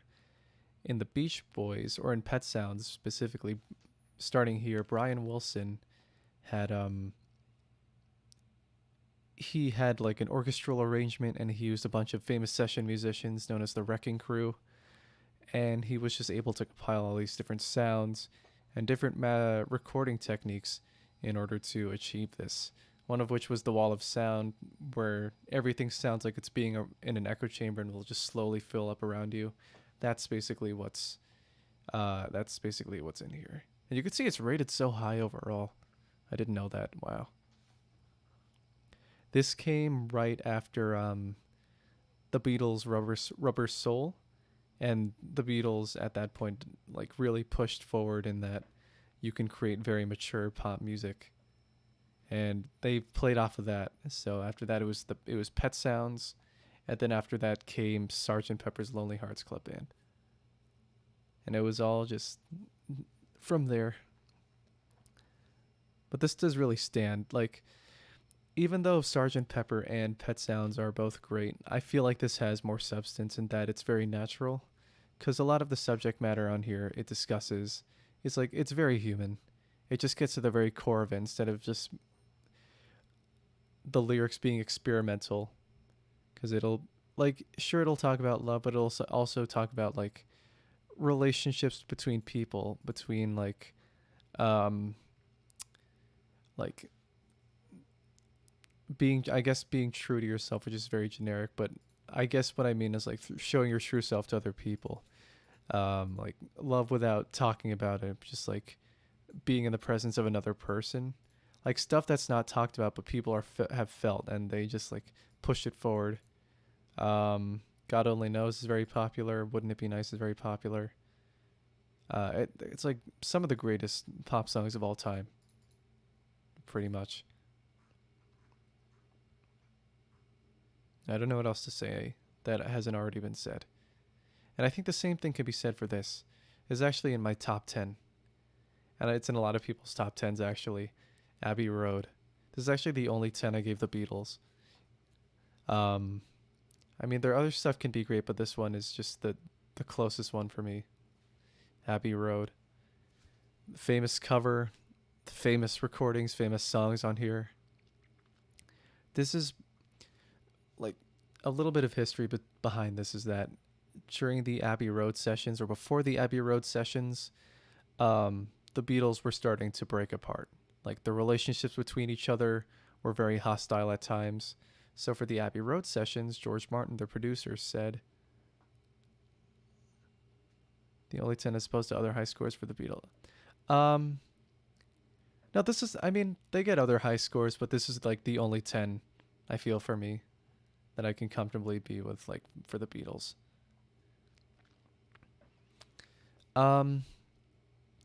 Their producer, George Martin, wanted it so that they wanted the old school feeling of just creating music and like having a lot of chemistry in the band like back in the early days. But because of their evolution and how much they've grown, now they can write smarter and just bring a culmination of everything they've gotten up to that point. And this is like, yeah, the stuff like this, stuff around the late 60s started to sound more modern by our standards. So yeah, songs like Come Together, Something, which is a beautiful song by George Harrison. George Harrison's contributions to this are great. And Here Comes the Sun, which I think is their most popular song on Spotify. It sure deserves it, but can't believe it's that high. Yeah, it's just a culmination of everything. Aside from the iconic album cover, this is yeah, this is pretty much the culmination. This is like a last hurrah of the Beatles before they broke up. John Coltrane, a legendary man, one of the greatest saxophonists and jazz musicians of all time. This is a spiritual jazz, so it's not like very straightforward cut, but it's more like an expression, like sort of the things where you have to feel the album and just what the message they're trying to convey. They have like seminal jazz musicians that were also on Impulse. They called it the Special Quintet, or like John Coltrane's Quartet, excuse me, where I think it was John Coltrane, Elvin Jones on bass, on drums, Jimmy Garrison on bass, and McCoy Tyner on piano. McCoy Tyner is legendary as well. But yeah, this album was just John Coltrane's love letter to God for helping him kick his drug addiction. And in 4 parts, he was able to just sort of convey, like, in a way very few can do, in that he was just expressing through his music by just being very freeform about his playing and just it's like there's no sort of chord progression to follow. It's just all very freeform, just pushing out the notes that he can and he feels is necessary to do.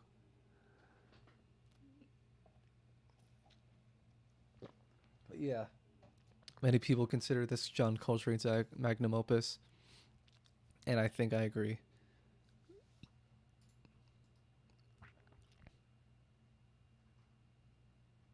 Kind of Blue. A Miles Davis record. This is yeah, this is Miles Davis's most best-selling album and one of the best-selling jazz albums of all time, actually. And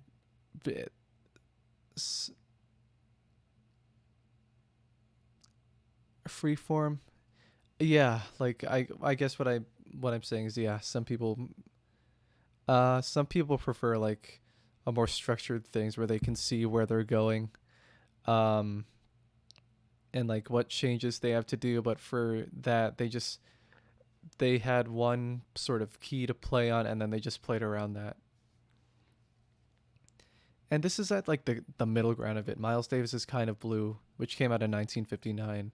This actually changed jazz and how people approached it, because before it was the bebop style era, back in the 40s, where they would just play fast and have all these different changes and just solo solo over and just like be very technical about it. But um this is getting into music theory now. But what Kind of Blue did is it started to introduce like modal jazz and or modal chords, which is just like basically I don't know how to specifically describe a mode, but it's basically like take say a key like C major, and you play within the structure of that. Like in the context of like you could play C diminished, C major, C minor, or just like yeah, play within the scales of like a C seventh or C ninth, just these different chord changes and just playing within that specific general context. And he showed that you can be technical uh, while also playing very slowly and very calculated. Because you had some of the greatest jazz musicians on here, and like all the recordings on here are pretty much following a key, but everybody here has to improvise. So you can like the fact that each specific musician is iconic shows just how skilled they were in their instruments. So yeah, we have Miles Davis as the leader and the trumpet. Bill Evans, a legendary pianist. My friend Curran, a jazz bassist. I actually had a class on Bill Evans. Paul Chambers on the double bass, Jimmy Cobb on drums, just legendary people. John Coltrane was on here. He actually played in Miles Davis's quintet before branching out into a solo. And Cannonball Adderley, which should be here. He's not here. But Cannonball Adderley, yeah, was on here. So yeah, this is a impressive record. Now this is probably my favorite Miles Davis record, In a Silent Way. This is jazz fusion, and I'm sure you know what jazz fusion is. It's basically where they just take the elements of like of rock and pop or avant-garde and then just push it all and fuse it together. This is where like Miles Davis started to experiment and implement electric instruments such as the keyboard Rhodes, the Fender Rhodes, things like that, and he would just implement them and just create like a very environmental sort of thing, similar to John Coltrane, and that it just tries to set a sort of environment within the record or what you're listening to, rather than um, like these set structured chords again. And this goes on to his next album, Bitches Brew, but I haven't listened to that in full yet, so I have no idea. That one. And I'm sure you've seen some of these names before, like Wayne Shorter, Chick Corea, who unfortunately passed away last year or earlier this year. Herbie Hancock, which is he was also like uh, he was also very important in the jazz, in like introducing funk into jazz and things like that. So if we go to Herbie Hancock, you'll see that this album pops up, The Headhunters. This thing is fun, man. This thing's awesome.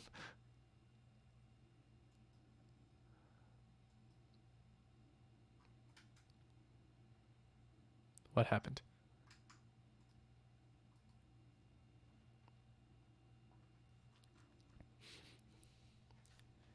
Do you have any questions? I feel like a teacher. I'm just talking about music.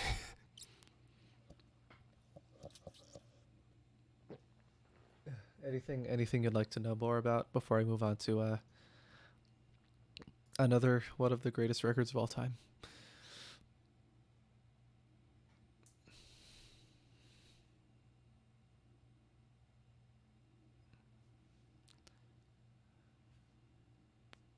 Oh, sweet. Okay.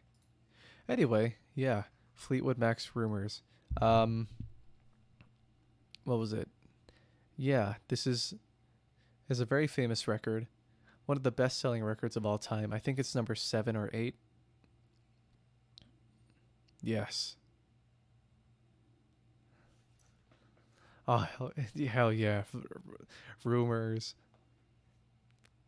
I I honestly, so yeah, I don't know how to explain it, but like this album sort of feels like home. You know what I mean? Like it feels very comfortable and just very familiar when you listen to it. I think it's mostly kind of because of the hits, but also just because these songs are so good. Um, yeah. For the people in the chat who don't know the background, Fleetwood Mac's Rumors came at a time after the self-titled this one, in which every member of the band was starting to go through a breakup and turmoil. Like the main guitarist Lindsey Buckingham and Stevie Nicks were going through a breakup. John McVie, the bassist, and Christine McVie, the keyboardist, were going through a breakup, and Mick Fleetwood was going through a divorce with his wife. And there was very high tension between the members of the band during this time. Like they couldn't be in the same room with each other at certain points. They had to record their parts separately. But yeah, what culminated was just like a bunch of like huge hits, like iconic songs from these sessions. It was actually a miracle that they were able to finish this in general. But yeah, um, I'm sure people know like Dreams is on here, which blew up again because of that guy who was skateboarding. Dogface, I think his name was. Never Going Back Again is very hard to play on guitar. Very short and sweet. Don't Stop was popular. I think it still is. Go Your Own Way is huge. Probably their most iconic. Songbird is beautiful. Also iconic. The Chain is amazing.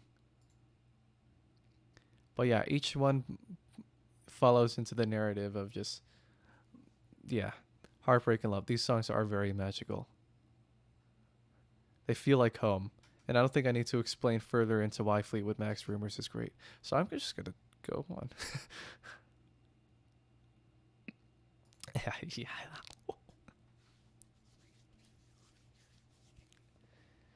Okay, I don't know if you know this, Sake. This is like this is literally my favorite album of all time. Like I could gush about why I love this so much.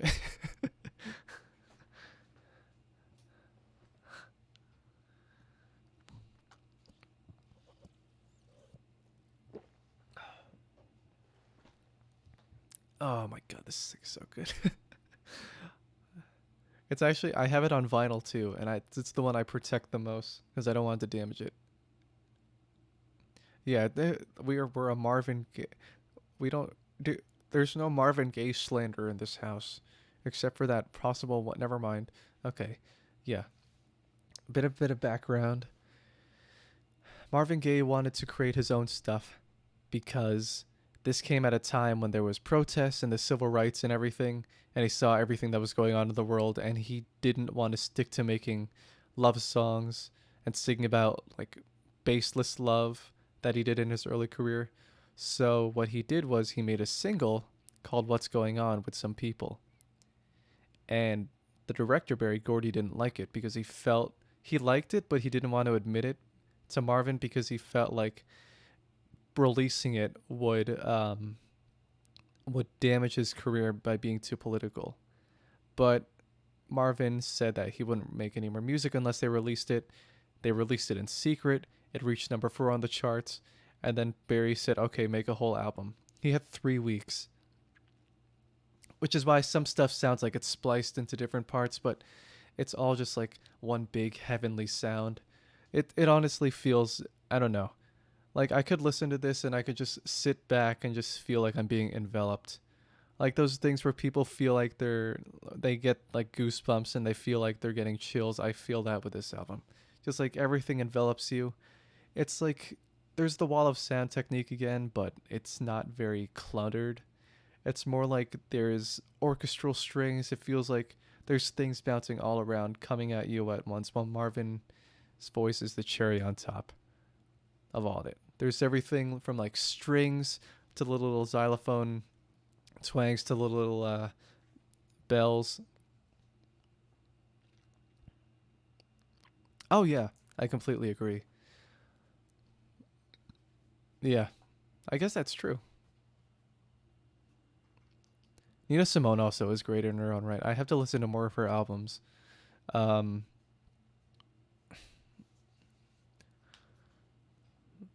yeah, I should listen to more of Nina Simone as well. But yeah, the even like during the like the George Floyd protest, I saw that this was popping up everywhere. This song was popping up everywhere. And I also saw that like the album reached number 1 on Rolling Stone's greatest albums of all time, which excited me to no end. It's just so much love.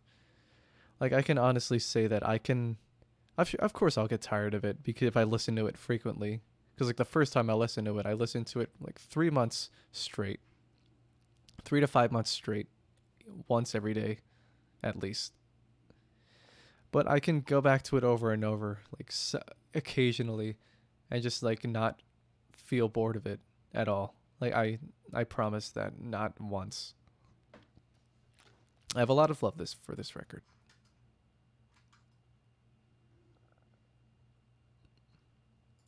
Haha, Billy Joel.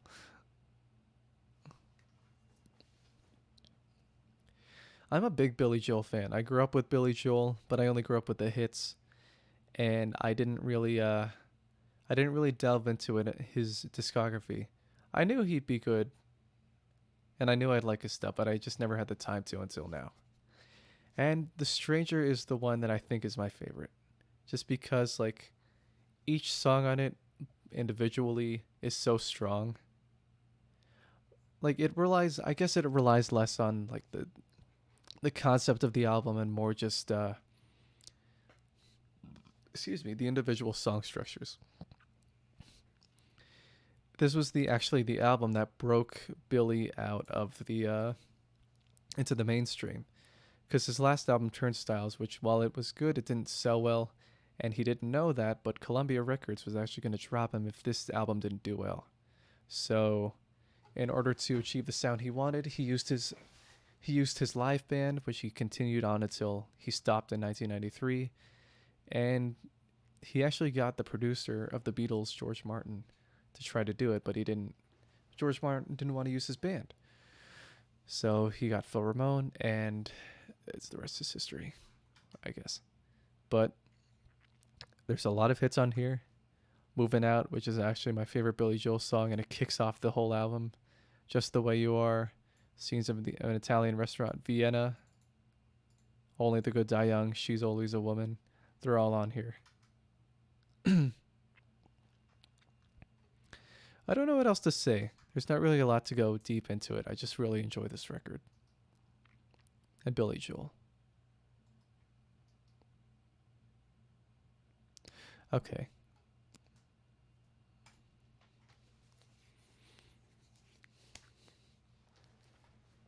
Kendrick Lamar's Dip Pimp a Butterfly.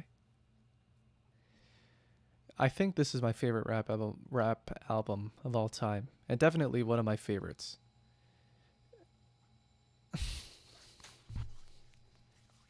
Woohoo! Okay, yeah, this album is geniusly crafted. Um, I don't want to spoil what happens at the end, but basically, along with Kendrick Lamar's like smart vocals and songwriting, he also experimented in the instrumentation by like doing a bunch of like jazz rap, a bunch of neo soul, and then just culminating it and then just structuring it into different places. Like no one song sounds the same.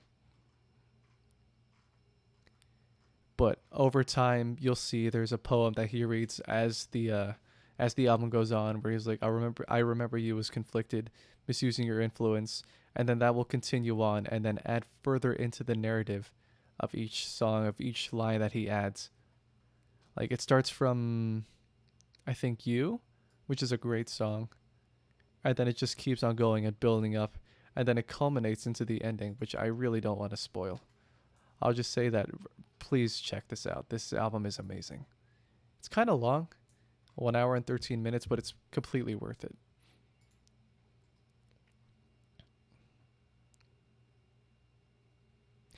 Uh, Led Zeppelin 4.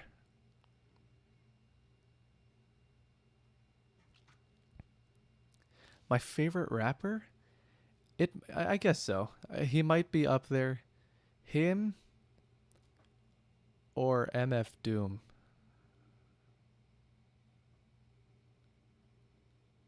Yeah, it's between him or MF Doom, I guess.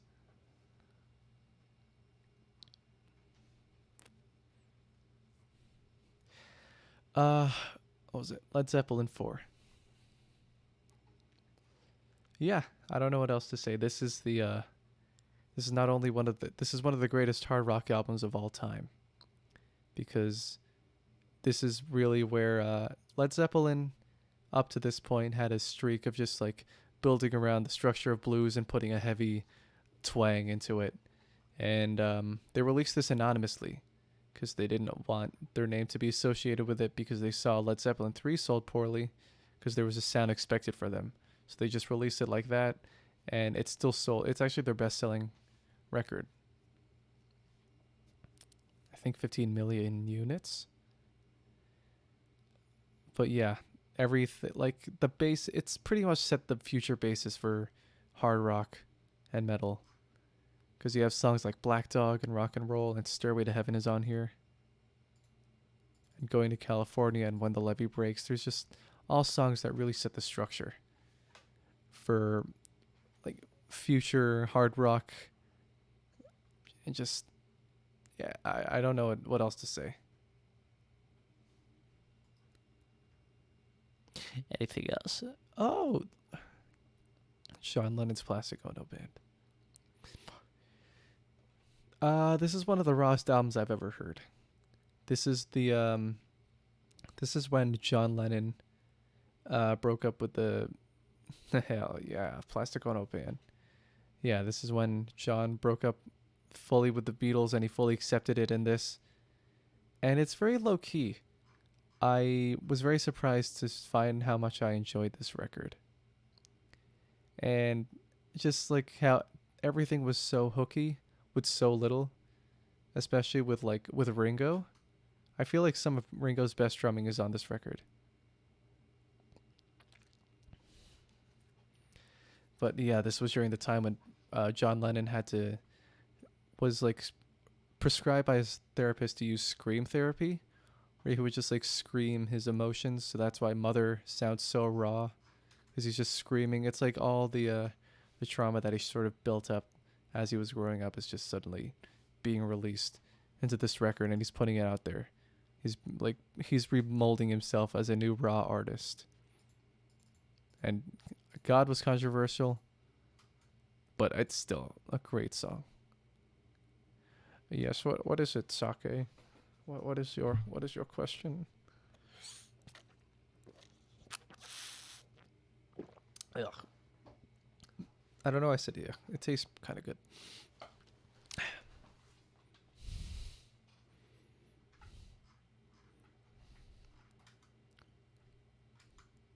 I'll wait for your question while I don't know, talk about more stuff.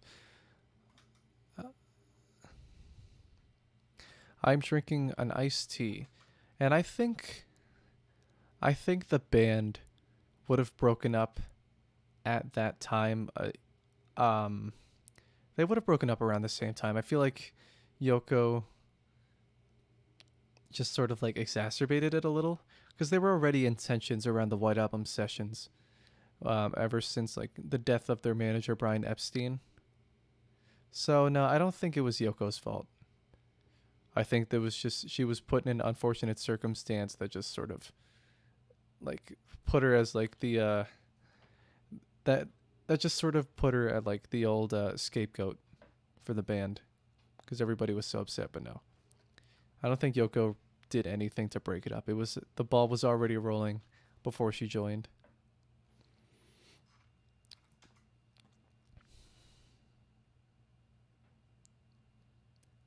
Because I don't think, yeah, I don't think they would have wanted to sing and make the same songs over and over.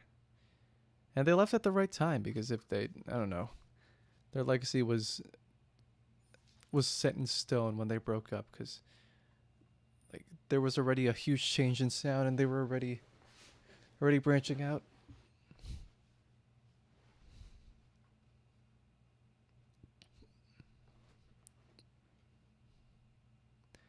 Yeah, I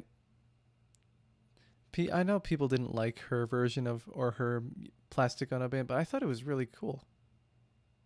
I thought it was some really nice stuff.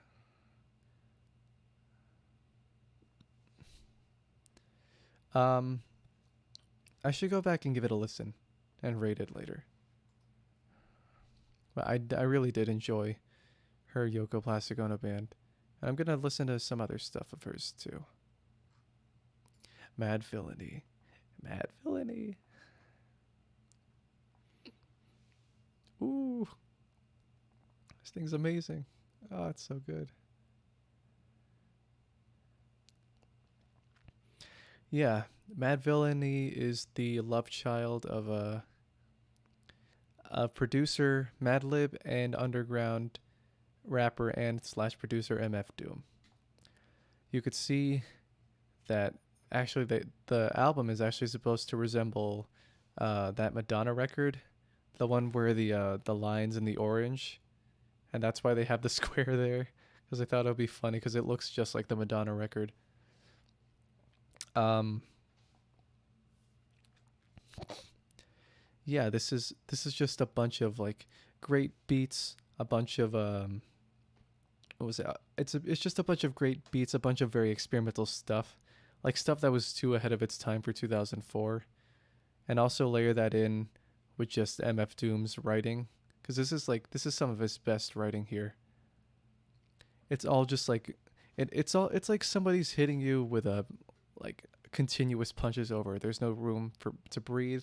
You just have to like find out what are all the little minutia of double entendres that he's talking about.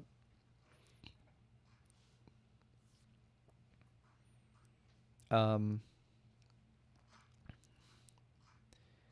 yeah, and also, not like some of the songs here are not over like 4 minutes. They don't overstay its welcome. They're like 1 minute and done. That's it.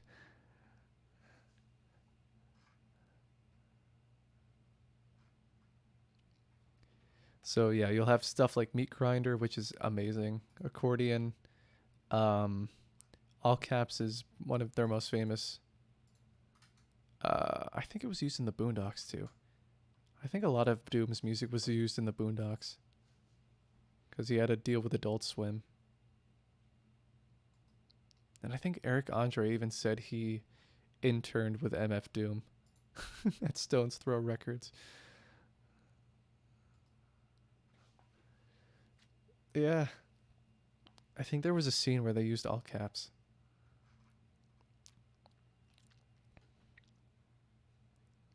Okay. What else? Joni Mitchell.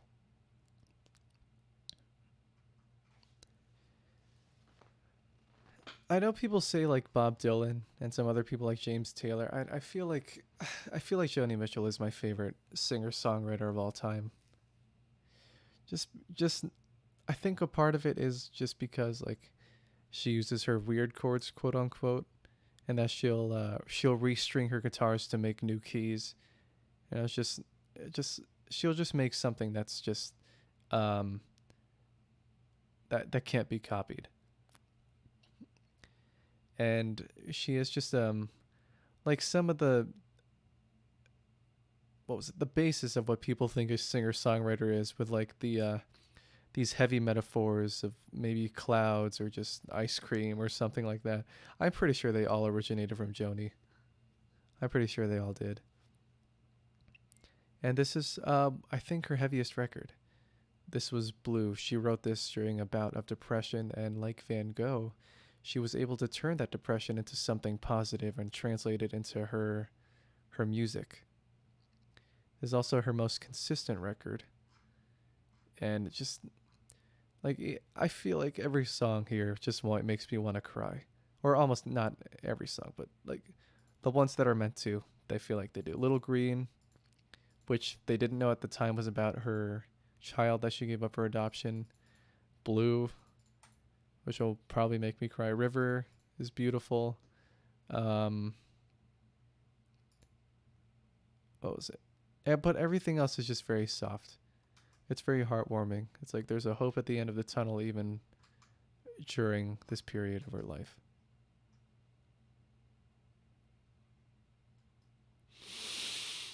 Whew. What song, if any? What song?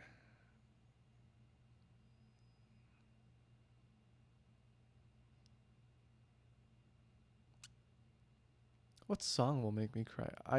I know there was one.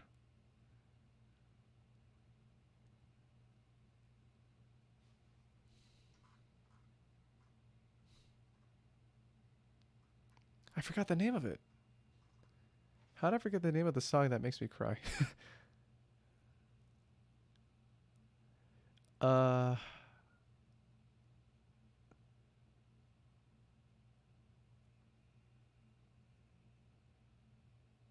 Dang, I forgot. If it comes back, I'll tell you. But I don't remember.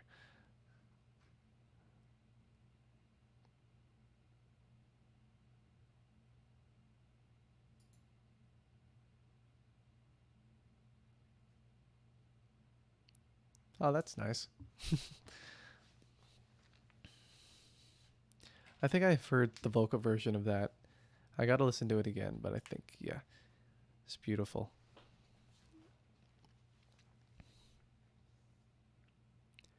What were we talking about? Right. Okay. Yeah, Pink Floyd's Wish You Were Here. This is their most personal record, because this is an album that was dedicated to their original bandmate Syd Barrett, who had to leave the band because of schizophrenia, or what they would be known now as bipolar disorder, I think. Yeah, this is just a love letter to their friend. I think this is very close to making me cry, maybe. Maybe like Shine On You Crazy Diamond, maybe. Just because like I guess the guitar solo of David Gilmour is beautiful in there. Wish You Were Here, the famous song is on here. Yeah, it's just their most personal record. And coincidentally, as they were recording it, Syd Barrett himself came in to the studio, but nobody recognized him because he gained weight and he shaved his head. So it was just like it was a very bittersweet moment for them. Oh, while I'm here, I hope people don't get angry at me. Dark Side of the Moon. No, I did not give this album a 10.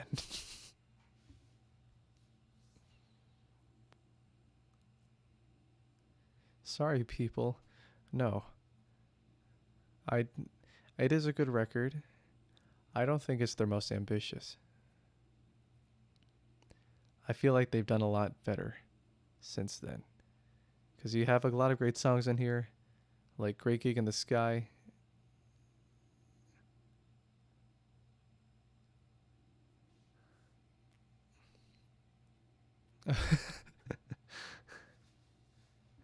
I'll upset the every 40 all the 40 million people who bought this record. I bought it. Because because this is like the third best-selling album of all time. But yeah, even though there are a lot of great concepts here, I do feel like it falls apart kind of near the end, because there's just a bunch of concepts that were just like clamped in together.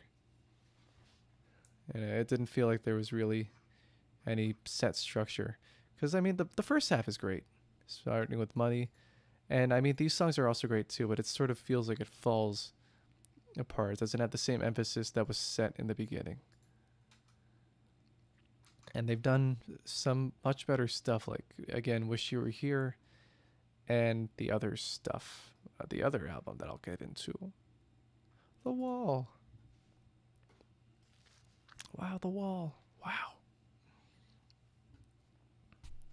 This is their longest record, but I think this is also very ambitious as well, because it talks about, like, it basically tells a story of a fictional character named Pink who descends into madness because he's building himself up these walls and isolating himself from the people and the experiences that he had made growing up. Because, say, for example, his school system, when he was young, you know how they were back and then, and how they treated kids and how they tried to discipline them with like physical sort of things. Stuff like that. And relationships, they just start to go mad because they feel like they need the approval of people. And yeah, it's just a very melancholic story. I don't want to spoil the ending, again, like To Pimp a Butterfly, but it's worth checking out.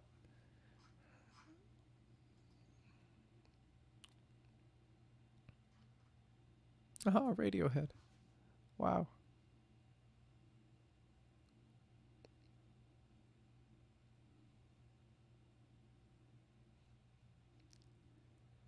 Really? Like physical punishment?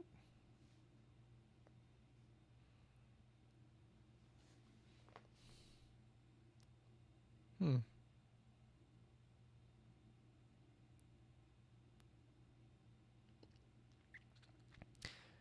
Um, what the heck? I didn't know that was still possible. I didn't know if that was still allowed at least.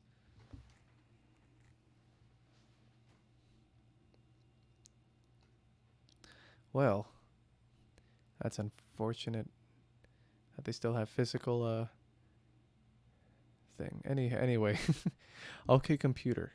It's actually rated #1 overall on this website. I kind of feel like that's too high, but it's still a very great record.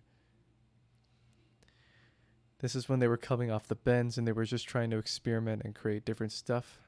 Tom York's Tom York's contribution on this thing, just great. I don't know what else to say. A lot of people, there's a bias towards art rock in this, and I can tell. But yeah, this is just a very solid record overall. I don't know what else to say. I have more to say about Kid A, though.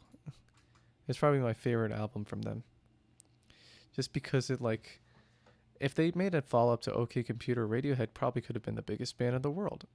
But instead, they took a left turn and went to Kid A, which is like, they started to incorporate electronic stuff, and they just sort of like pampered with it and then just implemented everything. This is where they started to put in just different synthesizer sounds and just very abstract sort of world building, I guess is the word. Because you'll see things that just have a very blatant echo behind them in a lot of their instrumentation. And stuff like Idiotech, which is one of my favorite songs on this record, just has a driving beat. It's one of the only ones that has a driving beat. I guess they could explain it better, but yeah. Stuff like the national anthem sounds like a experimental Beatles record, and that's just the marching band starts to blend in together while a bass line plays in the back. It's just great. Experimentation. I'm a sucker for experimentation. And if it's done well, then double points. Talking Heads Remain in Light. I own this on vinyl too. This thing's amazing. I think it's probably one of my favorite records too. There's a lot to say. For 1980, this came out in 1980. And the main structure of this album is that the the beat and the instrumentation were all loops. They took loops of, because this was still when they recorded music with tape, they took loops and they spliced it over and over, and they looped rhythms, African rhythms, and then just experimented and sang over them. They just did it so well, because it sounds very not messy, but it just sounds all over the place. But for some reason, it still makes a groove. Like what was it?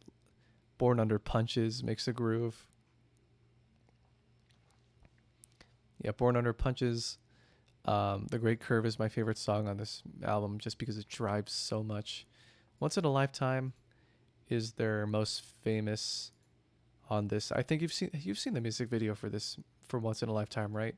That's where David Byrne in glasses is just like in a like some sort of weird green screen, and he's just walking like this. There's like 4 of him walking. That's on this record.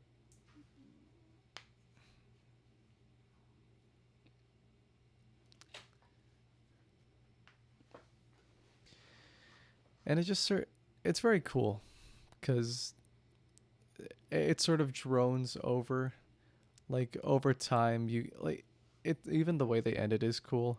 It's very dystopian. There's no happy ending. It just feels like they're making music with what little electricity they have or something. That's the vibe for that one. It's very cool. Very nice. Yes.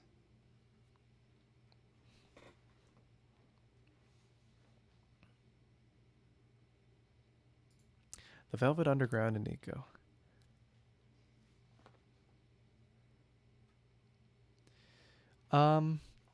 I would consider a music review YouTube channel. No. I am not as eloquent as, like, I don't know, Anthony Fantano or something. Because he can explain his thoughts well. I just go all over the place. I love music, but I'm not good at explaining it.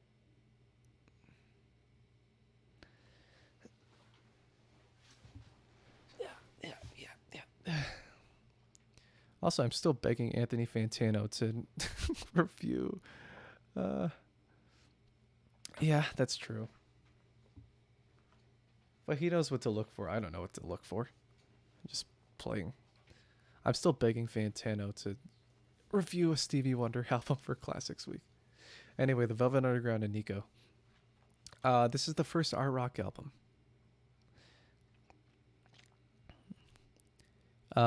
You know about like the banana that peels back. This is for 1967. This was huge. So it was mostly the subject matter. This thing got banned at stores when it came out. Because you have my favorite song of this album, which is blatantly heroin. I'm Waiting for the Man, which is just a guy waiting for his drug dealer. Venus and Furs is literally a song about sadomasochism.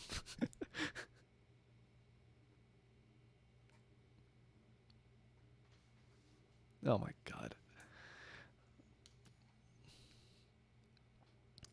So like the song is literally like shiny boots of leather, and it's just like licking a boot or something. It's like, oh my god. It's just what else is that? And also they experimented with the instrumentation. Like they had like the production here is a little iffy. I mean, it's 1967. We can sort of gloss past it. But this is the only album in which the experimentation is too loud, because the violins or the production will be mixed a little too high, and then it just drones over. The Fetish. the fetish. This whole that song Venus and Furs is about sadomasochism.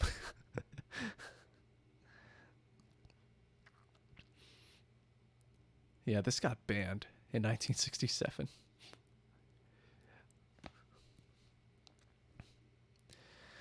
Um, yeah, it just like the instrumentation in some parts drones over so loud that I actually have to turn down the volume. It gets so loud. But this thing is just, it set the groundwork for future, yeah, punk, garage rock, everything. And their flat hair.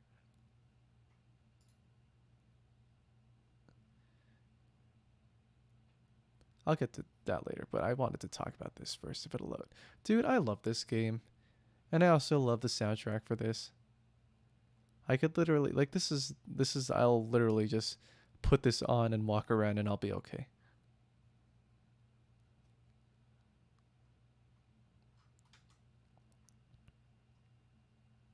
I'm getting so nostalgic for this game. I should have brought my Wii to play it. But yeah, just, you know, the Gower Plains to the Bionis arm. Yeah, they have some other stuff here. They have what was it? I gave the Persona 5 soundtrack pretty high too. I mean, duh, it's Persona 5 soundtrack.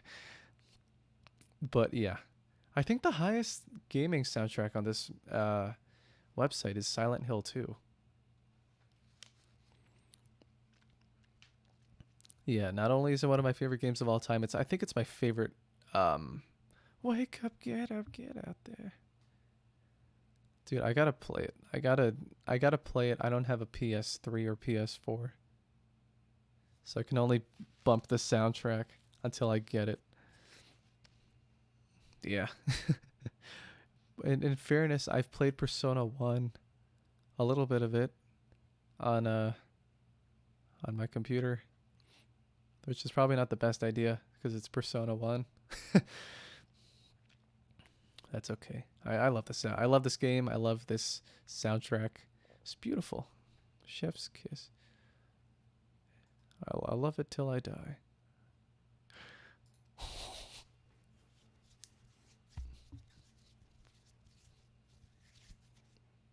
Woo. Okay.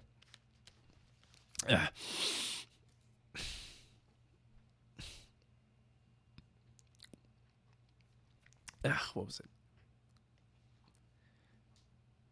Dude, I love this guy. Stevie Wonder. Stevie Wonder is amazing. He's one of my musical heroes, honestly. He's like one of my standards for what I want to do in music. 'Cause like there's so much you can unpack and be like, this guy's a genius. Well, for starters, he started his classical period when he was like 20. And this album came out.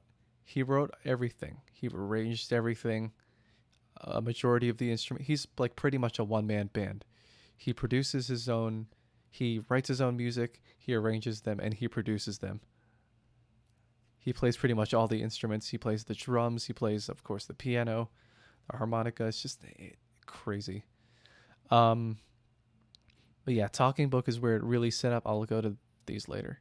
Talking Book is where it really set off of his classical period, which is basically just a bunch of game-changing albums, like one after the other.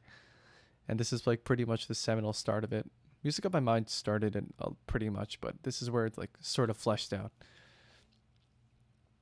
Because this is where like his songwriting really started to mature and he started to really take notice and be more careful about it. And the hits on here are, of course, like You Are the Sunshine of My Life, Superstition is on here, which set the standard. And because he was raised in jazz, that also like sort of tickles the funny bone for me of just using very different and difficult chords in his music while also appealing to like a very mainstream audience. Because like that's so hard to do, like being experimental and just using different chords while also being fun enough that like people who are just passing by can be like, yeah, this is really fun. That's so hard to do. And he nails it every single time, during this period at least.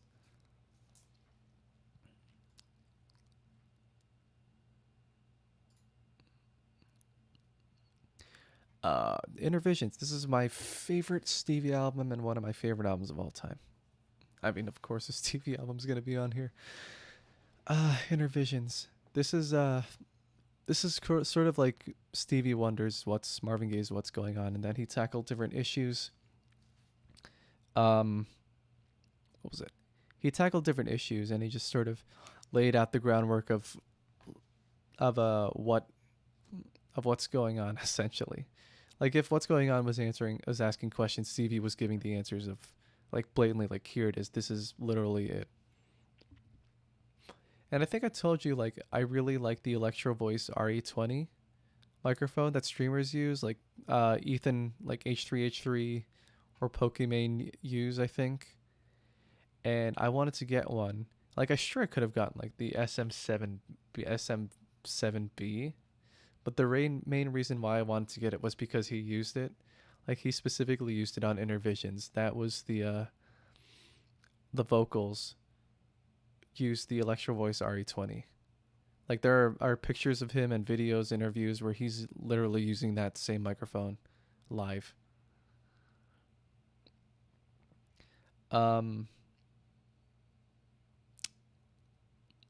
Yeah, this is probably the greatest example of his classic period where he was pretty much the one-man band.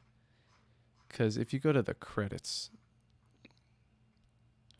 like, you have the mastering, recording, but, like, if you go to Stevie, he's pretty much everything. All the main instruments that were there. Clavinet, congas, pianos, synthesizers, Moog bass, drums.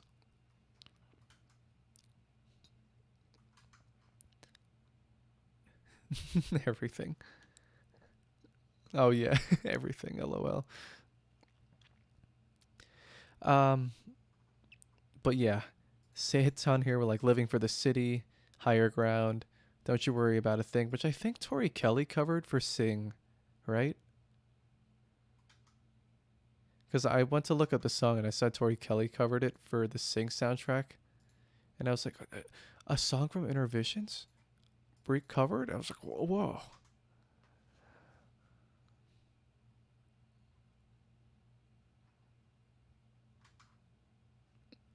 Yeah, I have a lot of love for this album.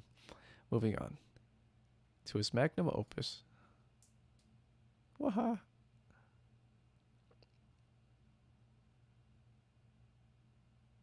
Oh, wow.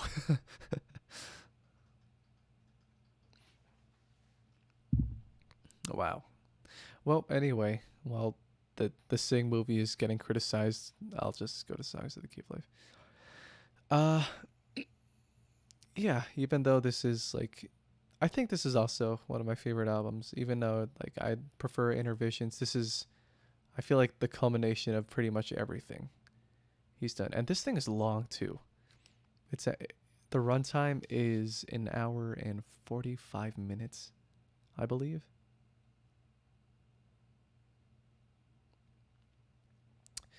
But yeah, this is the culmination of everything that he's done so far. And also, this is the one where he had, like, complete control. Because if we go to the credits.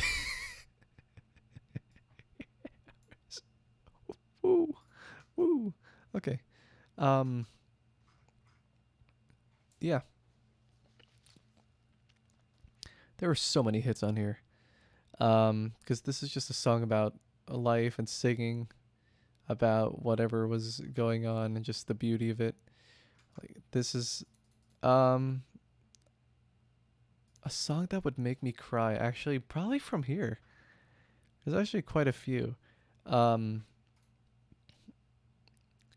This will probably make me cry. Love's in Need of Love Today. Summer Soft. That will probably make me cry. But yeah, a lot of hits were on here. Sir Duke, I Wish is on here. Isn't She Lovely is on this album. It's just a culmination. There's just so much going on, and I never felt bored. Like, for an hour and 45-minute album, you're bound to be like, I need a break. But no, I can chunk through this whole thing, and it'll feel like 45 minutes.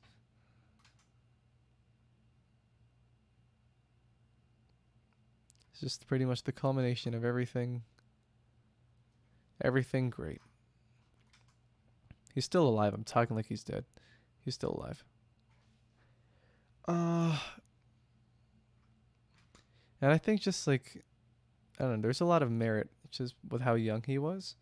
Because when he, like, you can see recorded 1974, 1976, he was born 1950. So he was like 24. When this album came out, he was 26 years old. Like, that's insane.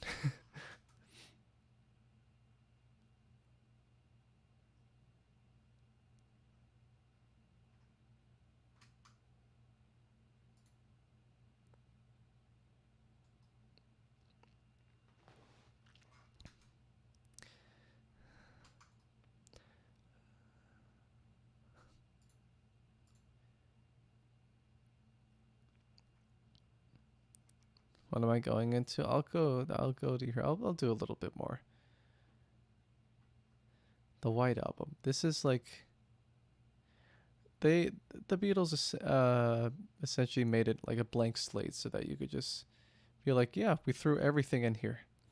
And you got to expect everything, and they really did. At a runtime of 1 hour and 38 minutes, they threw pretty much everything in here. Oh yeah, this is the one with Revolution 9 right at the end. Wait, number 9.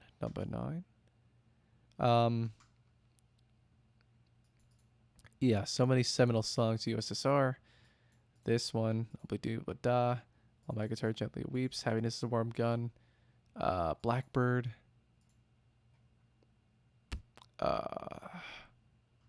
Julia, Birthday, Your Blues. Helter Skelter. There's just so much. But yeah, this is when they were like falling apart. So yeah, they didn't have good tension. They didn't have a good relationship with each other while this came out. So that's unfortunate. But you know, at least they made a good record. They made a good record at least.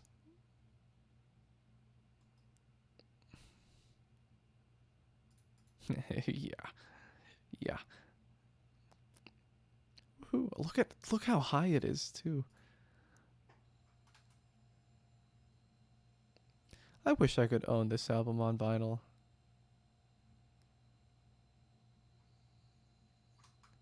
It's just gonna, yeah, every time if I listen to this, it's just gonna bring me back. Yeah. Woo. Volume Alpha. Where all the greats are. Like, Mice on Venus, Dry Hands and Wet Hands, and Sweden. What a great, it's so great. Oh, it's so good.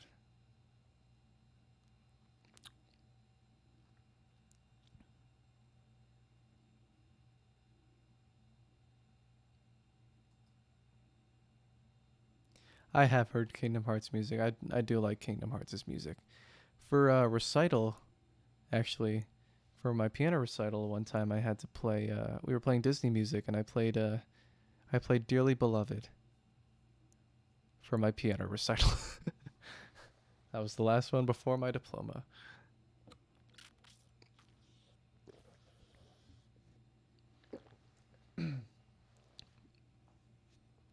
Everybody chose like Mulan and of course the Up theme, which is also very sad. Gonna make me cry. Yeah, I chose Dearly Beloved.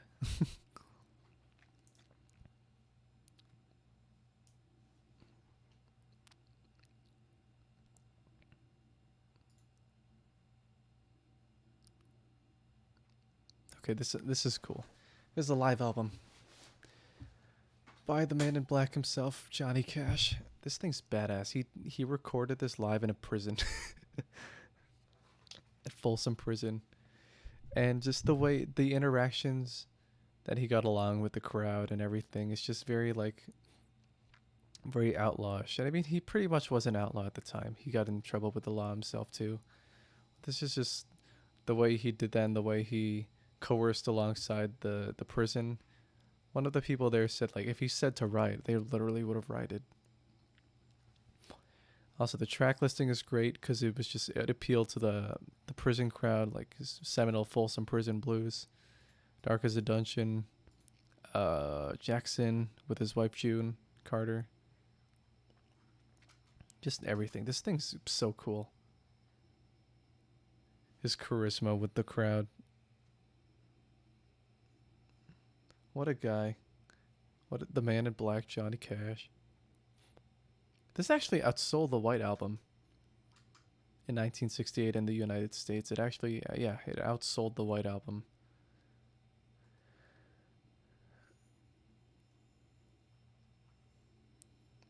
I'll skip around. Some rap songs. This is from famous underground rapper, I think, from Odd Future, World Sweatshirt. This is actually I feel like this is one of the most depressing rap albums of all time. Just because, like, the way it's structured, his samples make it so, like, unnerving, like you're very cramped, and his delivery sounds like he's very bored, but not like he made this. It's not like he made this music bored, more like he's so out of energy with everything that's been going on. Like, he lost his father, he's been having mental health struggles and everything else. And it's just like some rap songs was like he didn't even bother to set some sort of name for it just because he was in such a state. And it sort of reflects on this. Like, if I'm sure, like, we've all had experiences of just like depression or just anxiety, and this sort of things are more like unhinged and reflected on the songs on this record. It's very strong. It's very family feel.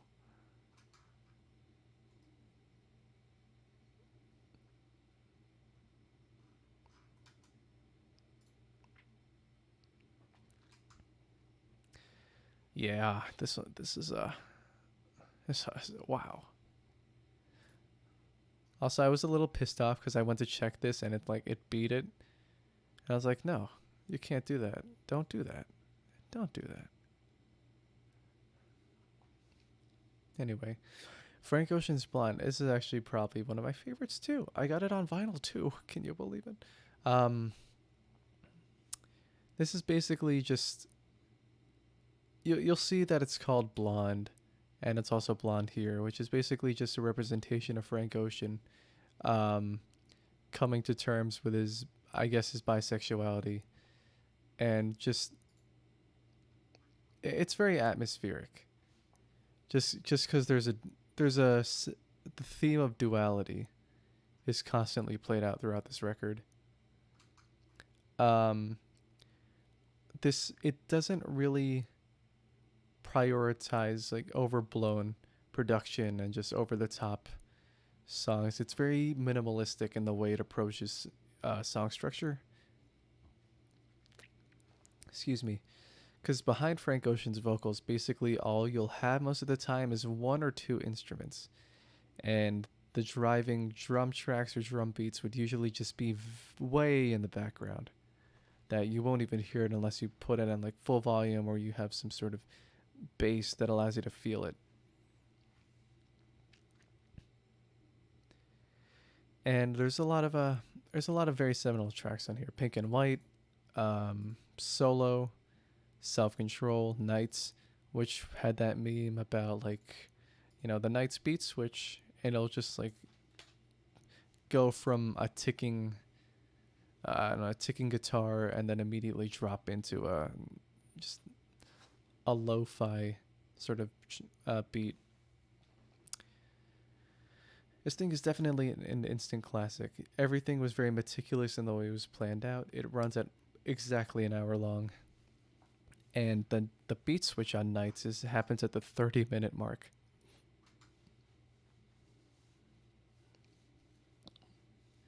This thing was masterfully produced. And it's just a great album overall. I do like it better than Channel Orange. I'm skipping around. Igor.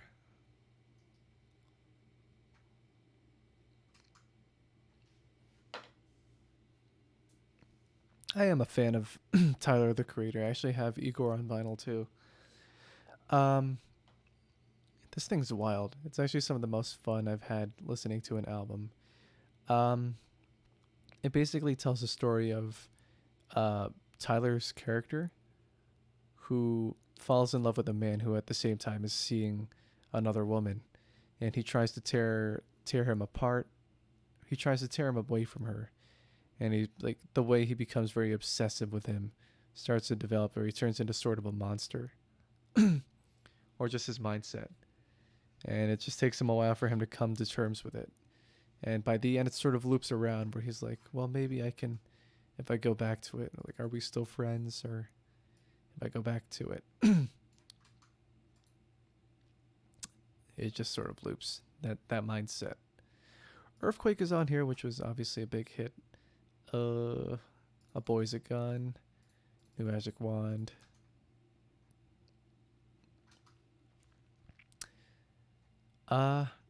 Came out on my birthday, which is nice. Yeah, Igor. Igor's nice. I do like his new record, Call Me If You Get Lost, though, but I have a giant preference for Igor. I think it's one of my favorite records, too. I'll make a list and compile about what's my favorite.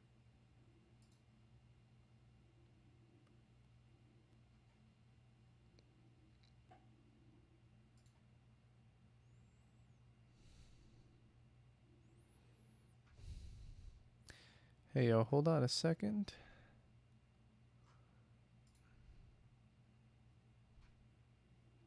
Oh, sorry, let me go back. The last one? This is Ryo Fukui Scenery. I was just going to YouTube. Yeah, this, I don't know why this album just sort of got big on YouTube. But yeah, this is all over the place. And also, it's just a very good hard pop modal album in general. The key song, which got very popular, is Early Summer. And Ryo Fukui, he learned piano at 24, and I think this came out, he recorded this 2 years later. So to think that people already compare him to McCoy Tyner, who played with John Coltrane, like while he was only playing for 2 years, is insane. Like, sure, there's some parts where he plays fast, but you see that there's not a lot of improvisation, more like a bunch of different runs. It's still just very solid.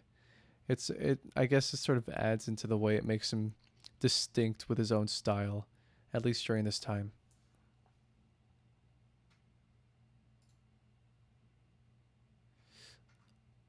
Where's the thing? That is not what I wanted. I wanted to pull up something.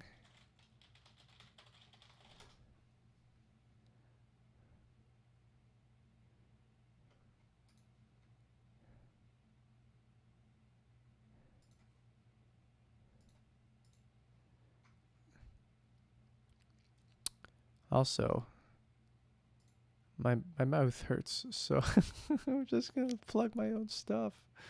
Oh, this is so good. Oh, it's so great. Ew! Oh, it unlocks the seal between horse and rider. You must kiss me upon my lips one time, and sometimes come back on Sundays. Give me another one. It's to renew it. Yes, there's a kissing fee. I mean, okay, but I'll do it, but you know, it just sounds kind of weird. Oh my god, get out of my fucking way! Jesus Christ! I'm shilling It's like myself. Link's in New Jersey horse rider. Stay in your lane. For fuck's So sake! fun though. This was so God. fun to record. Am I gonna lose? I'm gonna fucking. Alright, I'm actually angry. If Fuck you this. can't go, if you only played it once. What did you do? Because I have to pay 50 Also, I'm rupees, and resting it's my such a voice. slog to get more. I think Marion wants to see me. Oh my god, get out of my fucking way!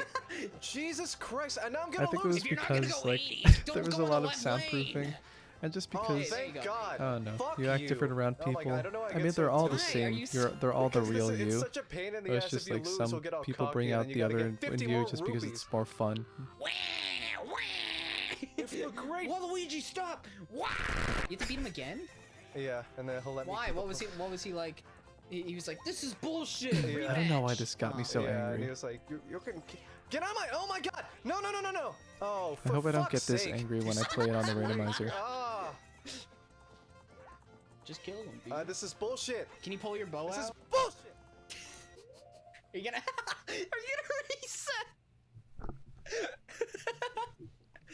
This is fun. Ah, I get so tilted. about Have I this. told you about my This friend episode Curran, is who's gonna also be in here? called- Have I told you about his called album? Road Rage. Very, very. It really makes you see why you know City. species aren't supposed to Oh, commingle. he's a, as I mentioned, he's a jazz bassist. He's a very It's like, talented jazz it's like bassist. maybe this horse And he has an cock album was out called designed If Only. for I don't know, maybe a horse size. You Maybe I'll plug stupid it. Maybe I'll play motherfucker. some of it. If you lose, I don't think it's copyright yet, but oh my, no, you. I'll you play didn't some of even- it later. I lost. He's This very is talented. so stupid. Why did? Is it because we were talking about Mr. Hands that I blew through the first one? We just talk more. Oh my God! Give me a break. Anyway, you were We're gonna saying? have to cut. This is like easy mode though. Does it get harder in the other? Yeah, one? it gets harder in the other one. You just gotta stay in the right lane. But this guy cuts me off, and it. Oh my God! I lost. No, you're fine. You're fine. You're fine. I you lost. still have a chance. I lost. You still have a chance. Just play it out. Oh, you don't have any more care. Yeah, I'm done. That's it. Nico, come on. Just you're so it's you. This is close. Just fucking all right. Yeah, you lost. You're just gonna have a rage compilation The like worst in episode. between. Yeah, it crashed unfortunately because there was a pile up in one instance. Yeah. But, yeah, the I back don't know why bumper this just race says, "You got me just so got tilted. I think it passed." was also that pet peeve And thing then just where, like, Matt and Ryan in the when back. people Can you have get out an of my ego for fucking no way? reason, but it also puts Why the you other keep person running into down. him? I'm I not, really he's don't just- like Yeah, that. you keep trying to cut him off on the corner and he keeps. And that's what blocking he you. does to you, so it's Get like out of it my- hits that awful bone in me.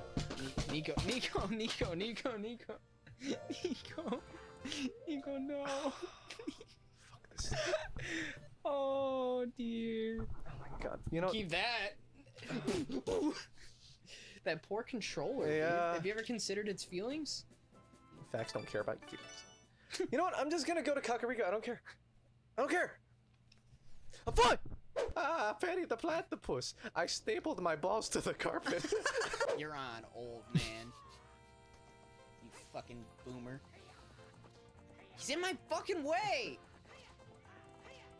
Turn left. Oh my god. Oh, don't use all of it. God, 'cause then- I wasn't paying attention. I'm sorry. Oh, he can push me. Oh, you can cut him off a Oh little bit. no! Come on, carrots.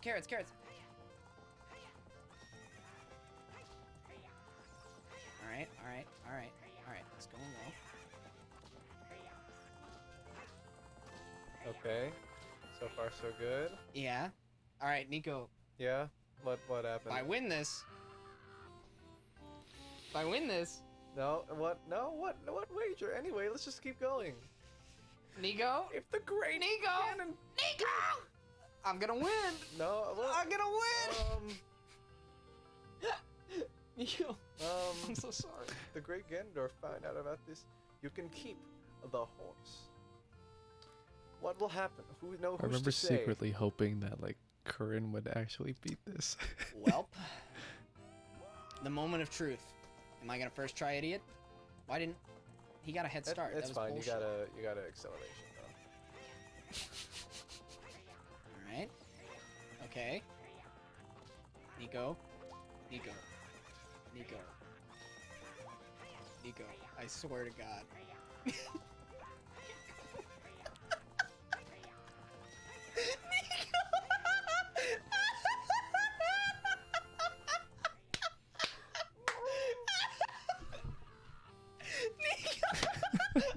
again. It was so flawless too. How? I can't believe you. Nico, how many times have you played this game? Oh no! Oh no! Nico, you're gonna break the Wii! How did you tame that wild horse right under my nose? We do a little bit of trolling. Jesus Christ. Nico, Yeah? what the hell, man? That was the easiest shit on the goddamn planet. I don't know what happened. How did... Okay, so just so everyone knows, I have never played that race before. Not a single time. I've never gotten this far in Ocarina. Ugh. And I just first try idioted it. Nico. Yeah. So about that dinner. Minus Yeah, man. 3? No. How did you... How? I don't know where the 3 came from. This is Where's such what about bullshit. -5? You need to clear your head. Yeah, I'll take it. Haha. Hey, you're not the one who won the horse. Give the controller back to the other guy. The one who made the You're funny the penis joke. Ganon said it was so funny. I needed those kisses. You better come back here. What in the god name of God? Nico, why are you so bad? Yeah, it's I 100%. There's 100% completion. You have 100% completion on this game. I've never beaten it once. Fuck's sake. How did I win? I don't know. Oh, Jesus Christ! Wow. We did I it. reset like We 5 times, I think. got a Pona. Woo! Yeah. Yeah. There was a lot of hard work and Oh effort yeah. from many sides. Many sides. Sussy back sussy. Many people helped out with that one. From here on, we'll be going through some narrow passages. If you take it slow, maybe you can actually win the opponent race. Shut up. Maybe you could actually race your horse, you fucking clod. Damn it. Speed run, any percent. Damn it. Damn it. Why, Nico? If you take your time, you'll beat the opponent race. You're trying too hard to be cool. It's like Mario Maker all over again. When we're 88 years old, we'll be on rocking chairs. You'll be like, ah, Pona. And I'll be like, And then you'll die. I'll get a heart attack. You'll keel over and die. Remember that time when I beat Epona on my first try ever? Gah! We need a medic! Is anybody here a doctor? I will. And then he tries to get on his horse and he just doesn't. He just doesn't. He doesn't get on the horse. That's it. That's the end of the story. That's the end of the story. You die. Nobody helps you. I got it. And then he rides a horse and you get triggered and just instantly die. I get revived for like a second and go like, fuck you, and then I die again. Oh, don't look at that thumbnail. I don't know why I made that thumbnail. Let me just go to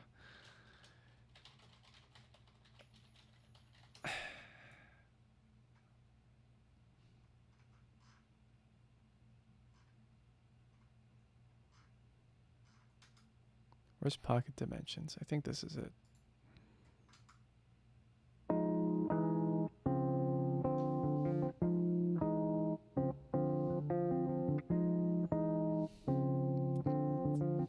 Oh, was it the one with Broly and the Omni ass?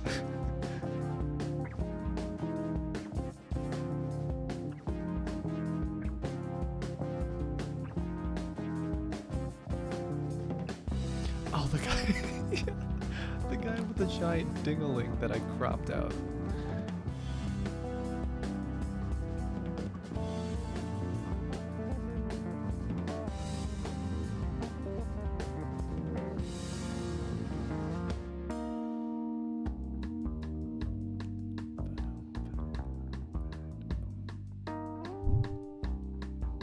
I really miss him. I miss my friends back in where I live.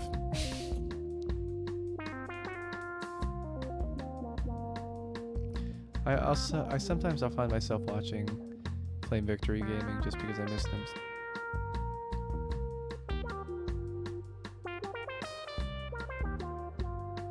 I'm sure we can FaceTime, but it's not the same as meeting in person.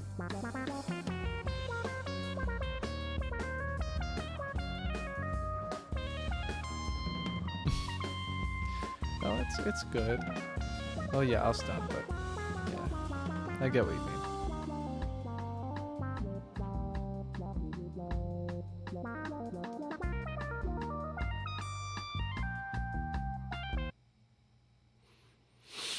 Let me see.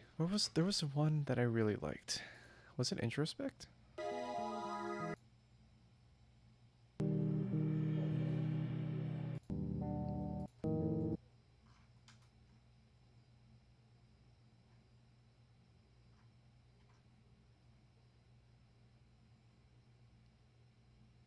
Well, I don't know. It's just a very good album. I thoroughly enjoyed it. Like even if it's what is going on. Like even if I don't know. I have friends who make music. I'll just, you know, like I'm sure I'll be like I like it, but maybe I won't listen to it frequently. I do genuinely like listening to Current's music. God, we have so much. God, we have so much. Sorry, I don't remember. Did you say you liked creating stuff too?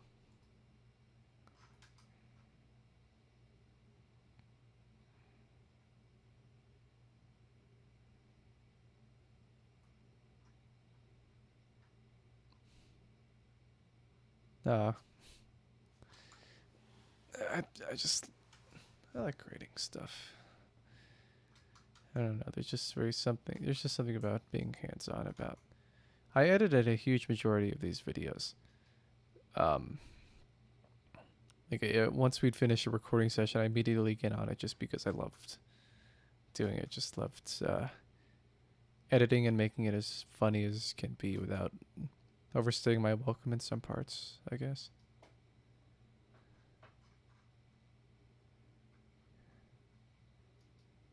Rage quitting? Oh, the Epona race? That was this one. That was the road rage run with Stevie Wonder driving.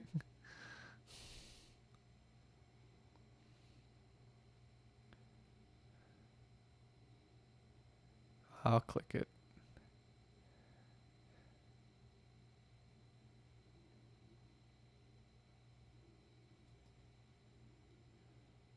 A little guy that can't dodge lightning.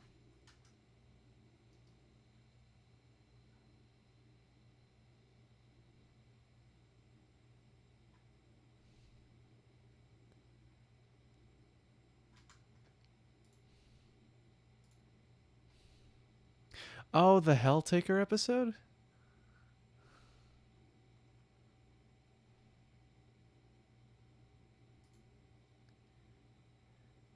I was sweating bullets when I finished it, and I was shaking.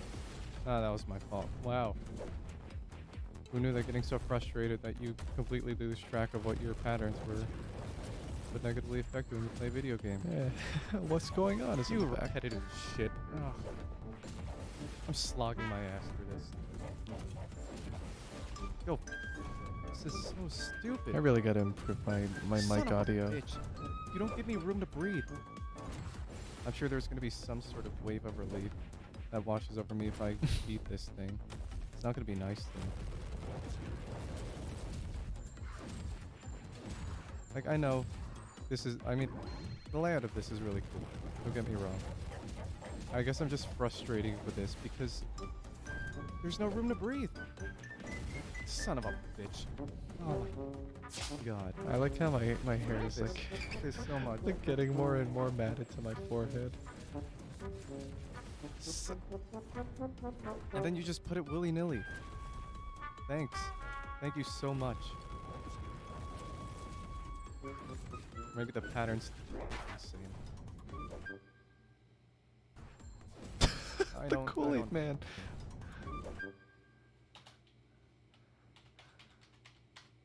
I forgot about the Kool-Aid Man. Why did I put that on there? I don't care, dude. I don't care anymore.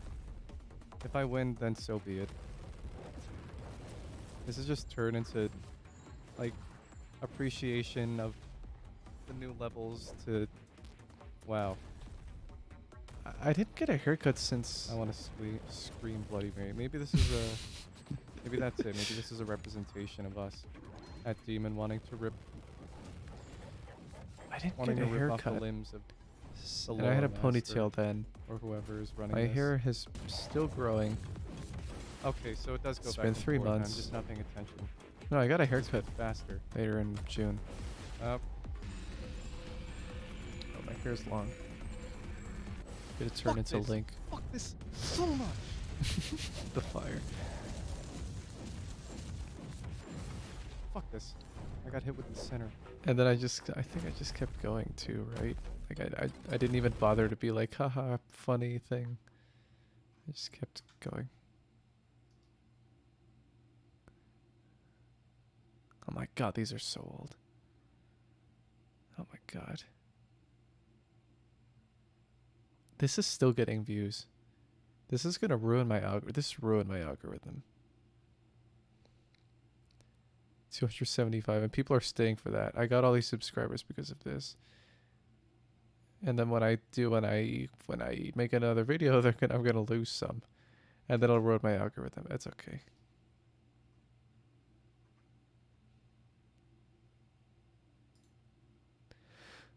I don't. And let's not forget that little incident of yours this? a moment ago. Oh, this is Finian. This is Finian.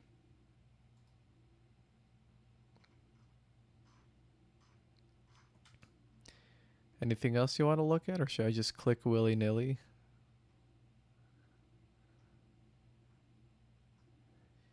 Beep bop bop boop boop beep bop boop.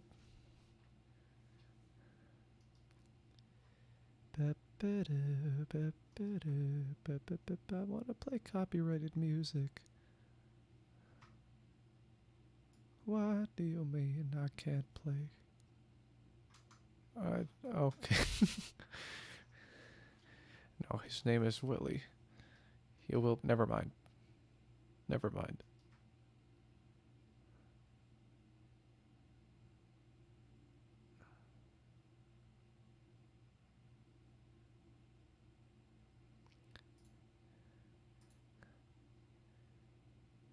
I sort by popular. Okay. Thank you for stopping by. I'm just gonna click like I don't know. One for the road, I guess, while you go. I tried to pause the game. My friend Finian is also very funny. And nobody knows Very funny when guy. my sexual urges could be sprung out like an animal. Okay. Well, what the fuck? How you doing today, miss? Ow. So, My I love going on late spine. night That's food like going runs. down a water slide and there's no water in the pool at the end of it. Ooh. Excuse me, I don't identify with this harassment. Boy. I don't identify with this. Hey, you Let's gotta go. stop hitting her 'cause she's Come on. ugly. Ah. Maybe it's the way you dress. I hope you have good, Maybe it's I don't the know, way alcohol. Maybe it's the way your lips are. I don't Maybe really it's the way drink you alcohol, so smell. I don't really know much about them. However, my family keeps pushing me to drink it because I'm the only one in our family who doesn't Let's really see if I can drink it break at the game. gatherings. Oh, look, you can see my after effect. Life is like Oh wow, look at that, dude! Check that. That's so In cool. Ducktail. Look, it's like, yeah. Thank you for joining. It's like you're Sake. wasting our time. It's so cool. Well, what is it? I don't know. It's pornography. I don't know what it is. Television programs, magazines. No, no, no, no, no, no. Etc. Oh, no, no, no. Nice work. Yeah, thank you. Nice work. Where'd it go? Hell yeah. Heck Oh, I yeah. thought it would rise slower. How do you do that? Take me. Take me to Take me. Ooh. Oh, we killed it. Want to see it happen? Wow. That's No! You can even. Why are they in this game? I messed that up so badly.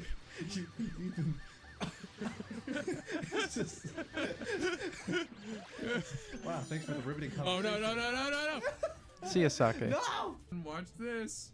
And Hell thank yeah, you. you I got don't it. need your spring, Everybody Mario. Look at this for baby watching. bumpa. I might as well Look at raid this someone. baby. I can do this with my. What are you? Oh God! Yep, there it is. Whee!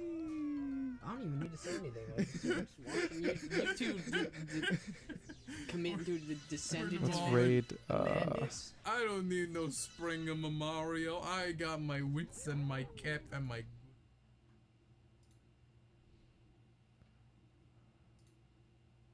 Oh, there I am. Okay, let's go on Twitch and raid someone, I guess. Who to raid?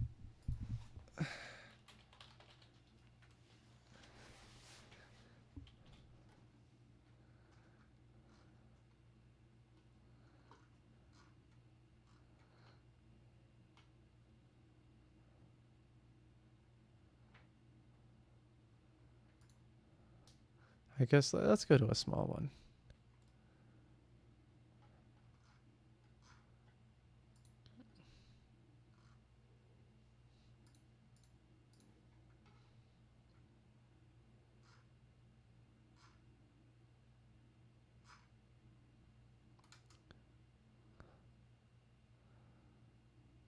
Let's go to a small streamer. Beady beady bop bop beady bop.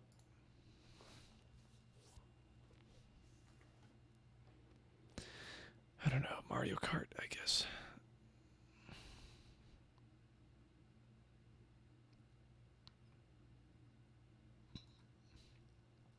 I don't know, actually. I'm gonna keep looking.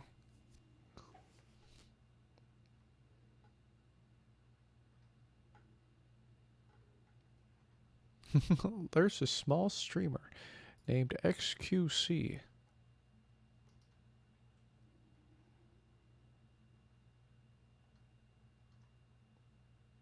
Is that Fatal? Ah, Fatal.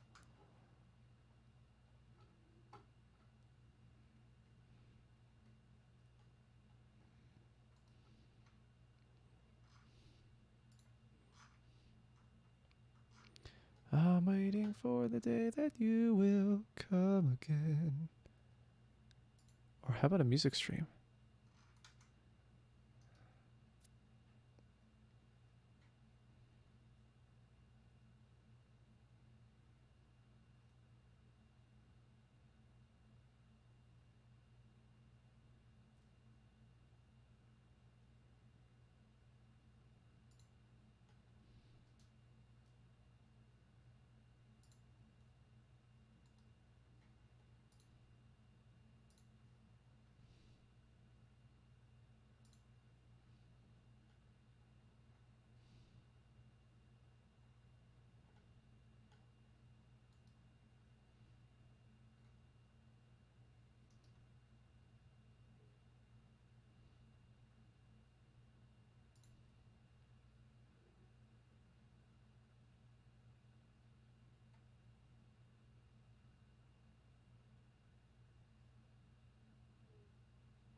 Sure.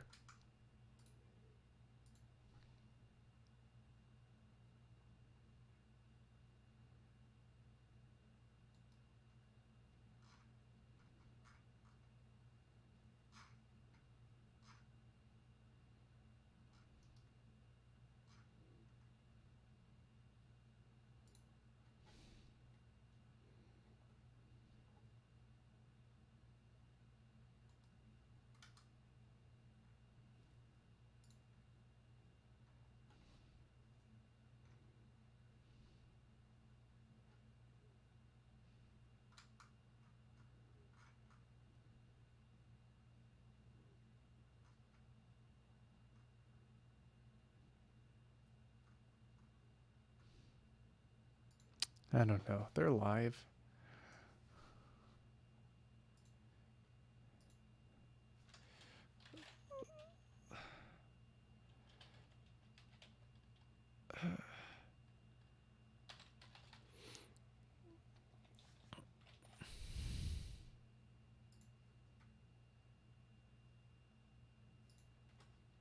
Well, here we go.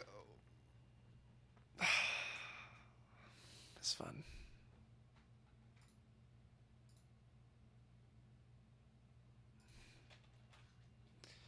Beat-a-ba-ba-ba.